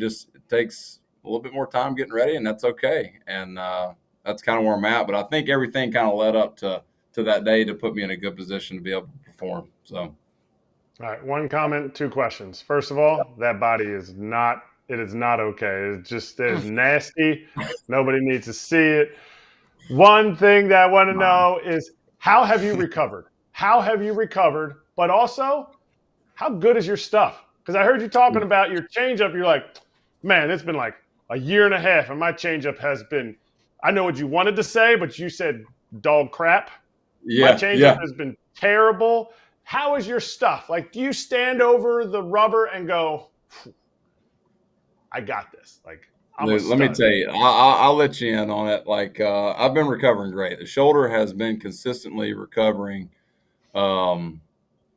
good now for, pretty much the whole year. Each step I would take, the first outing in Nashville, I was a little beat up after that one, which to be expected. And then it's just continue to make adjustments with recovery in between. And the more and more you do this and let your body know that this is what it's supposed to do and it's what it's used to doing, you kind of just fall into a better groove with recovery. So that's been pretty stable. And, I know what to kind of make adjustments on. If I'm feeling something here or feeling something there, I can able, to attack it a little bit better. And so that's been great. And I'll tell you what, I walked into the meeting in Miami, and I talked to Hossie a little bit the day before on the bench, and I was like, look, man, I don't know. I was like, honestly, I don't know what I've got for you tomorrow. Like, I got 2 fastballs, a changeup, curveball, and a slider. I was like, the changeup's working, we'll throw it. If the slider's working, we'll throw it. I said, but we're going to have to identify that in the bullpen pretty early, and then once we get into the game, and then I get into the pitcher catcher meeting with Hookie and the coaches, and I'm like, all right. I said, we'll just figure it out once we get out there. And it's kind of lined up exactly how the whole rehab's going. I pop in for a rehab for a day. I don't know a soul in the lineup. I show up and I try to pitch, and that's what I've always prided myself on. I've had the stuff, but I've always wanted to be a pitcher. And because as you get later in this game, that's one day it's going to help you out. So I have no doubt that approaching it that way in rehab helped me the other day in Miami. And I did video work, I did all the stuff, but I mean, once you get to the big leagues, stuff ticks up a little bit, and then I start warming up, start getting in the pen and pre-game, and the body's moving a little bit different. And but yeah, I mean, as far as metrically and stuff, like I pay attention a little bit to that stuff, and slight differences, nothing crazy, but I did not have a changeup pretty much the whole rehab process. It was very, very, very hit or miss. And but once I got out there, man, and onto that mound, and it's kind of like a weird place. I'm very comfortable out on that mound, and the body starts moving a little bit different. You get a big league hitters in the box, and things change. So I had no expectations. None. And I said that, look, I've got no expectations. Quite frankly, I didn't care if I gave up 6-7 runs or whatever it was. Just going through what you go through for almost 2 years just to get back on a big league mound is pretty cool in itself. So, yeah, I really didn't care how it went, but, it's just icing on the cake of kind of how it did go. So I definitely enjoyed that day and the day after, and but then it's back to work. You got to get ready for another ball club. All right. Well, it's not all about you. How did Joni handle this? Your wife. You're right. How did she handle this? Because I'd be remiss to not ask how she handled all this, because I saw when you guys were dating. Now you're married. She's gone through your entire process, going through rehab. We suck as players, as human beings, when things aren't going well. How did she handle it? Oh man, I gave a lot of folks some gray hairs in this process, and honestly, it's tough being just being at home and seeing when the team's on the road and you're rehabbing at home, and you see what those families go through and those wives go through with those kids when you're not around. And then when you're there full time, sometimes it wears on you more than it does at the field. You know what I mean? Just being around the field, and she's had to listen to all my crap. You know what I mean? Coming to the house, thinking my shoulder was done, thinking, having the bad days, and just sitting there listening.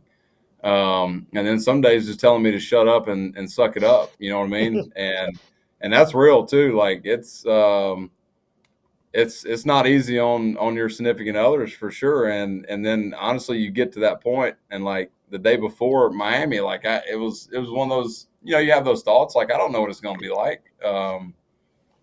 I know when I'm right and I'm good, like I'm good, but it's like, it's been almost 2 years, man. And then that stuff sets in, and it's like, look, enjoy the moment. And she gave me the best advice. We were sitting at dinner the night before. Just go enjoy it. Have fun.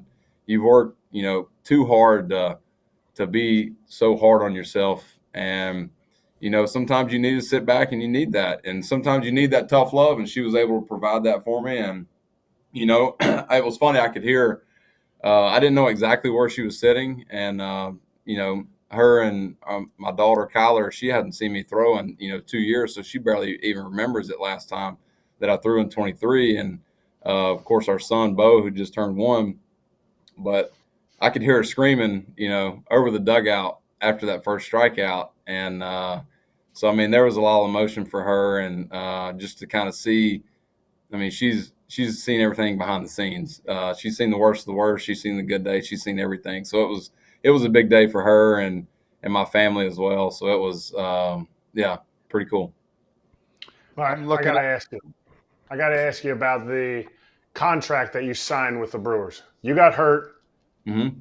What other teams were in the mix, and what is that like? It's kind of a unique mutual option too that's coming up, and I get it. All that stuff's for later. It's the end of the season. You got to keep going. But what other teams were in the mix to sign you to basically they had to sign you to rehab you and hope you made it back for where you're at right now? Yeah. As soon as I was non-tendered, probably over half the league reached out to my agent. And it kind of happened like all real fast, and a lot of teams were hot on me from the beginning. And then kind of free agency, you kind of hear this, and then it kind of slowed down. Didn't hear much, but I knew from the beginning after I was non-tendered, I wasn't going to sign until February. I knew that, from the beginning. So I was very patient with everything. And, I don't want to get in too much of the specifics with certain teams and stuff. But I mean, there was definitely a few teams there at the end, and obviously the Brewers, and and it happened pretty quick with the Brewers there at the end. But some teams approached it in a different way. They didn't want to sign me for 2 years and then essentially rehab me, and if things go well and then lose me. So there was different teams approached it different ways with the rehab. But as far as with Milwaukee, like I knew I needed to throw again in this uniform. And I knew that was important to me, and a big driver for me in that whole process was I got to balance. One, you got to balance the money, and one, you got to balance putting yourself in the best position medical wise to be able to continue my career later down the road. So our PT here, Brent Hester, has had 3 of these injuries that I've had, so that was a big factor for me. He understood, kind of what that took to rehab this. And, honestly, a lot of the teams, great medical staffs. Like it was good to see the other side of it. I know I was non-tendered and whatnot, but I was able to see kind of what other teams had to offer. And there's a lot of great medical staffs out there, but I knew I had to throw again in this uniform. And that's honestly what was a big driver and getting things done here. And, I don't know if this is it here or not, but like, I know I needed to throw again for sure in this uniform. So that was a big driver. Love that. Mindset is a huge thing in this whole baseball. People don't understand how hard it is, especially what you went through. Last question here before we let you go. I'm looking at this lineup pitching-wise, top to bottom, old and young. You got a plethora of really good pitchers, but the guy I'm thinking about is the Miz. Yeah. Big nickname, Jacob Mizorowski. I mean, talk to me a little bit about him and what he's brought to the table for the Brewers. Oh man, look, he deserves all the hype. Like I never got to really watch him in spring training. But man, like I saw him a little bit in AAA when I would go rehab, and then kind of just seeing that transfer over to here and just learning a little bit about the background. Great kid, super humble, everything in between. And obviously you see the stuff and all the hype surrounding it. It's 100 to 102 coming right at you, and he's got 2 nasty breaking balls, and he's flying high, dude. Like if he really hones this in and really understands himself, I think that's the next step for him, is just really understanding like this dude has a superpower, man.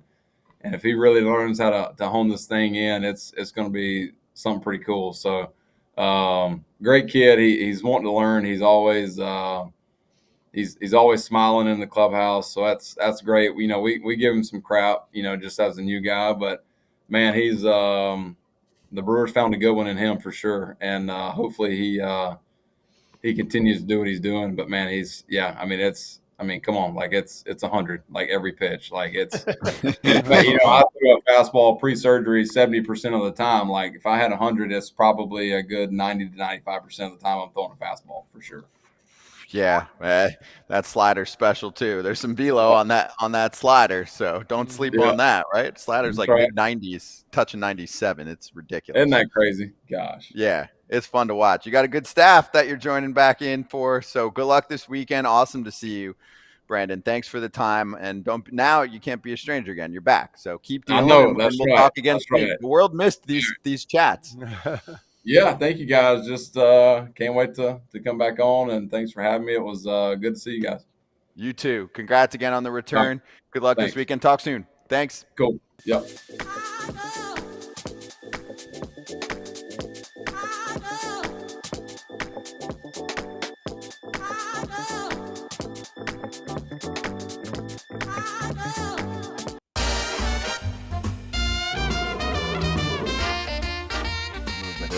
Boo. BetMGM locks for the weekend. Hey, final 10 minutes of the show. First off, yesterday my parlay didn't hit. Pap was looking good until the Yankees knew Andres Munõz's pitches. AJ fell with his parlay, but Kratzy. Look at Kratzy. What'd you throw down yesterday, Kratz? A 150 piece? Nuggets. 150. The people said I need to go a little bit higher yesterday, so I did. You did, and you nailed it. Cincinnati, Miami, under 9 runs. And also, Texas, Houston tonight is the free game of the day, streaming on the BetMGM app. Live streaming available to all BetMGM customers logged in and funded with accounts. Let's flip it. Money bags. Todd Father with a healthy margin still, leading the pack. Money. 95. So, what's the plan tonight? I'm riding a wave. We always talk about that wave, Kratzy. Well, I always talk about the wave. I'm going Yankees to win by 1.5, so -1.5. I know they're playing the Cubs. I think Rodon's going to have a really good game today. I don't care who's pitching for the Cubs. They just swept the Mariners, a really good team, and they're going to ride the wave by going like this, if you can understand what I mean. They're going to win by 2. All right, 200 plus 110, 2 to win 220. Todd's got the answers. He's got the signs, just like the Yankees. They got the signs. Todd's got the answers. He does, right? He's doing this. Fair catch.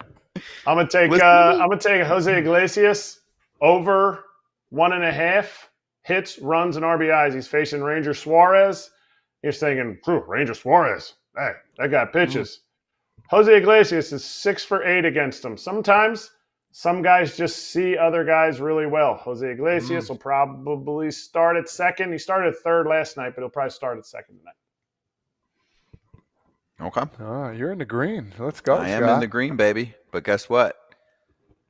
I'll give you my pick when we come back to the BetMGM lock of the day seg. Yeah. I'm stepping off of the parlay. I've been dabbling with some parlays this week. One did well, one did not. So we'll get to that. But coming up next, eventually, I think we're going to do it in a few minutes. We're going to go over just the MVP, LVP midseason award thing that Jason Stark put out in The Athletic, but we'll be right back.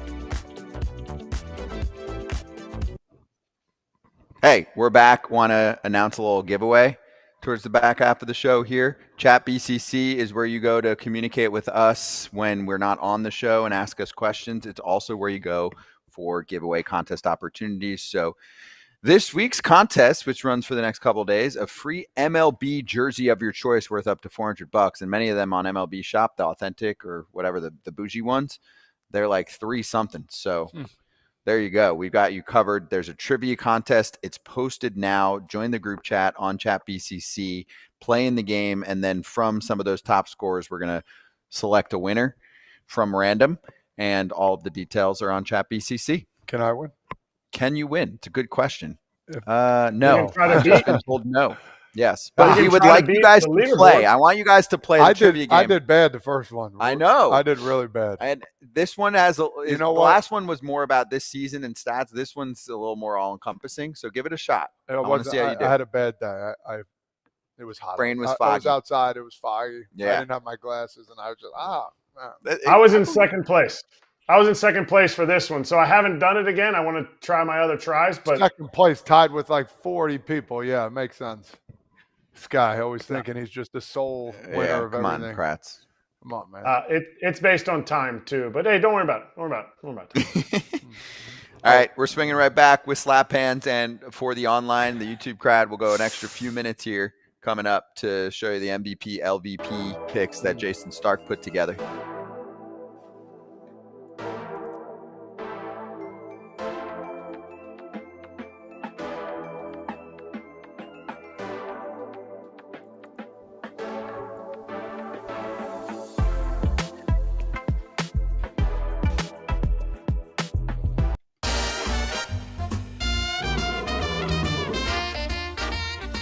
Oh, the big boy is back. Leo, I'm going to go with the Diamondbacks money line tonight, 125 to win a hundo.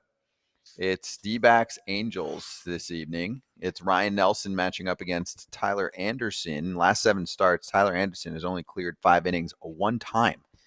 Looks like Scott's going to be even after today. Wow. Angels am bullpen not might have touching some that work one. to do. Why aren't you touching that Angels bullpen is fire. It is actually fire since the first month or so of the season, and the Diamondbacks bullpen is not. But I think the Diamondbacks have a better offense, and Ryan Nelson had a bad outing on the 7th of June.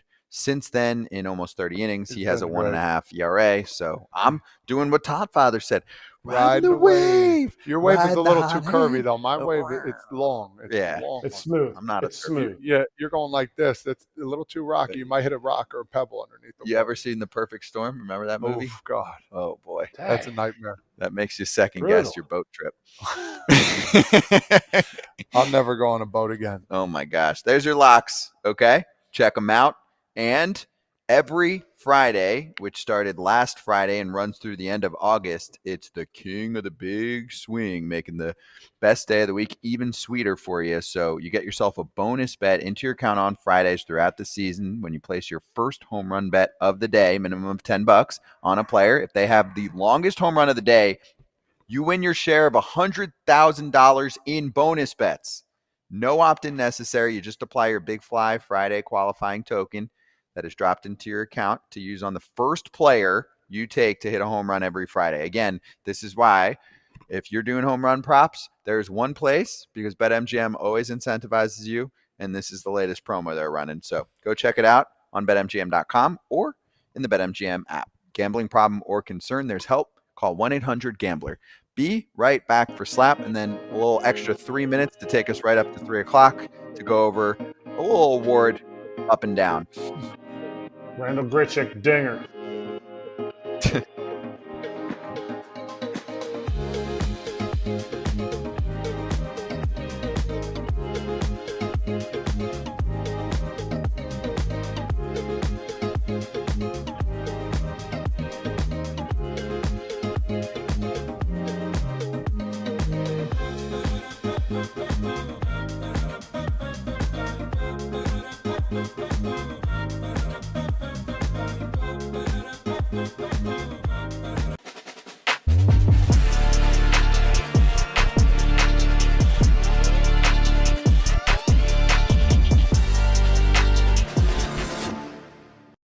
Let's slap. Kratz Hatz, what do you have for us today? Going into, I mean, this is the peak of summer right now. The shore, the water's getting a little warmer next week. It's going to be awesome. The Mamajuanas. You know, the ocean was 64 degrees the other day. I hope it felt good coming out. Going in was a little cold. 64 degrees. That's it? That's it. That was this week, yeah. Damn. I had one last little cold stretch, but it's about to get hot. I love it. I love it. Big weekend, and then this is the last weekend, obviously, of games until we hit the All-Star break. So Monday, if you're in Atlanta, please stop by, check out the show live. We're excited about it. Also, listen to Todd Father on the call on ESPN for the Home Run Derby. Who you got? Carl Ravitch and Eduardo Perez. Very nice. And this is year 2 of the Home Run Derby. Yes, for you. Yes, calling it. Yes, so now you're coming in as that. No more rookie hazing, dirt in your spikes. You can do the little. You know how it is when you're in a 3-man booth. You got to make sure you communicate so you don't step over yourself. You do the nice little shoulder tap or like the hand on the shoulder. A little nudge. Yeah, I got this. This is my guy. Hey. Yeah, exactly. Or make it obvious. Hey, like the Yanks. My turn. I like a 3-man booth. I like a 2-man. I like a 3. I think they all go really well together. For Derby, 3 is great because you have a lot of time, right? Yeah. To chat. I know obviously the rounds go, but then there is time in between because they do stretch it out to a 2.5 hour-ish experience. Sort of. Yeah. Just depends how it's going. Yeah, I like the 3 for that. No doubt. And you'll get a lot of the guys Eduardo's talking the numbers guy. Like he knows like trajectory and stuff like that. And I talk about what they're feeling. And like it's a good mix. You won the tournament, so yeah, no true, big deal. True. Mindset, all that good stuff.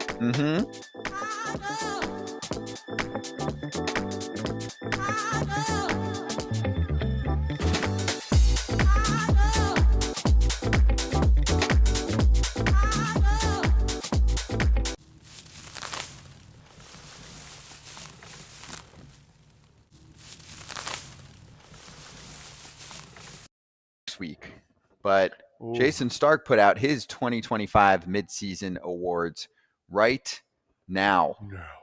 AL MVP for him, Aaron Judge. NL MVP for him, Shohei Ohtani. So he's got Cal second, Raleigh, and Pete Crow Armstrong second, PCA, in the National League. Let's start there real quick. Like, don't like? I like, but Raleigh's a strong 1B. Right now he is. Okay. He's a stud. What about Ohtani over PCA? I would say Ohtani, and I like Ohtani there right now. You like Ohtani there? Okay. And obviously Ohtani's going to keep pitching and racking up more innings. I know they're going to slow play it, but it helps. Kratz looks like he's got other thoughts in the National League. I would say PCA over Ohtani because I get what Ohtani's done. He's done it at DH though. Could change in the second half. The more he keeps pitching, he might just run away with it. But what PCA did, he's put this team. He's put not his on his back because Kyle Tucker's been helping too, and other guys. It's a full team effort. But man, PCA's first half, and I agree with him on the Judge part. I'm not saying that Cal Raleigh's not going to win it, but I think Judge what he did in the first half is also historical. Everything that PCA is doing is elite, right? Base running, defense, everything, power, clutch, everything. Yeah, I'm a big PCA guy, but Ohtani could play catch him in the second half with the pitching and the hitting. That usually helps. No one else does that. So you're going to see him slowly tick up. They're going to take their time. They just want him by September in a 5-inning spot, and I'm sure he'll try to push to 6 and in the playoffs, maybe even 7 if he's really feeling himself. Let's go over the LVPs.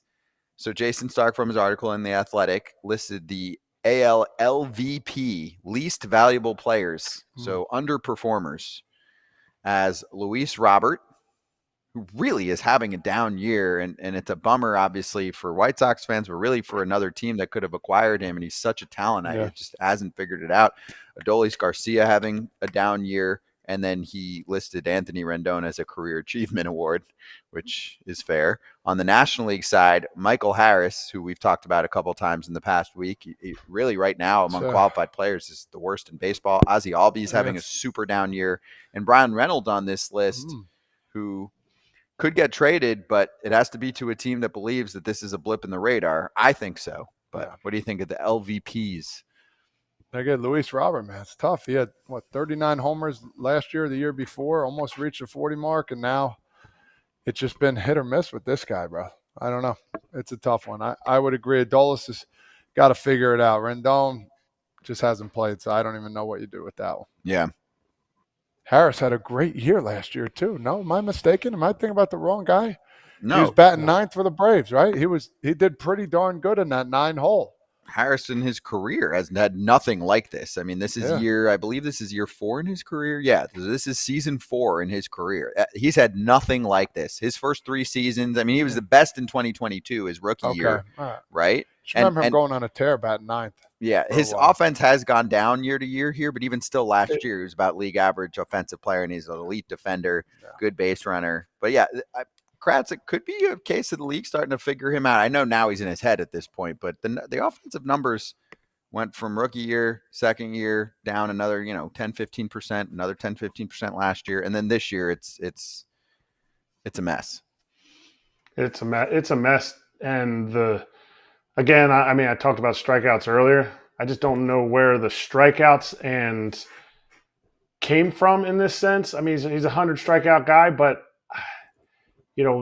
I guess people will say metrically, analytically, well, if you don't control the strike zone, he doesn't walk a lot. This is going to catch up to you. It doesn't last if you don't control the strike zone. To me, the Luis Robert thing is crazy though. Least valuable player, and I would be one of them, would have been like, how motivated really is this guy? Guy's got 22 bags. So when he's getting on, he wants to get after it. He just has to figure out a way to put together consistent at-bats. And to me, I think, even a hot month this year, he could have worked himself into a big trade and everybody would have said he was back. He's just like any other elite prospect where it's like, as soon as you show a glimpse of something, they're like, yep, this is it. This is the guy we're paying. Reason we got him the extension, 39 home run guy, and he just hasn't been there. Yeah, it's crazy for Luis Robert. I mean, he is someone that they could have gotten a lot for a couple of years ago, but he had so much team control. Now he actually doesn't have team control because his next couple of years are option years, and he's not worth the money right now. No. So it's kind of crazy that they're going to maybe get almost nothing for that asset, which brings me to Arena Club, because if you held on to your Luis Robert cards, it did not work out well. A few years ago. If you got a Luis Robert rookie and you got a little buyback from Arena Club, which happens every time you open a slab pack, you can just sell it right back to them if you're like, you know what? I don't think this guy's worth it, and I'm going to take the cash. That's what you can do here. Use code FOUL for 20% off your first slab pack or card purchase. Go support it. At least check it out. arenaclub.com/foul. And we're back, and we're saying bye. Bye, people, for real. Happy Friday. Enjoy your weekend. Last 3 games before the All-Star break for whatever team you're looking for. And then we will see you in ATL for the Derby and the All-Star game. We're super pumped about it. We'll have shows every day next week as well for All-Star week.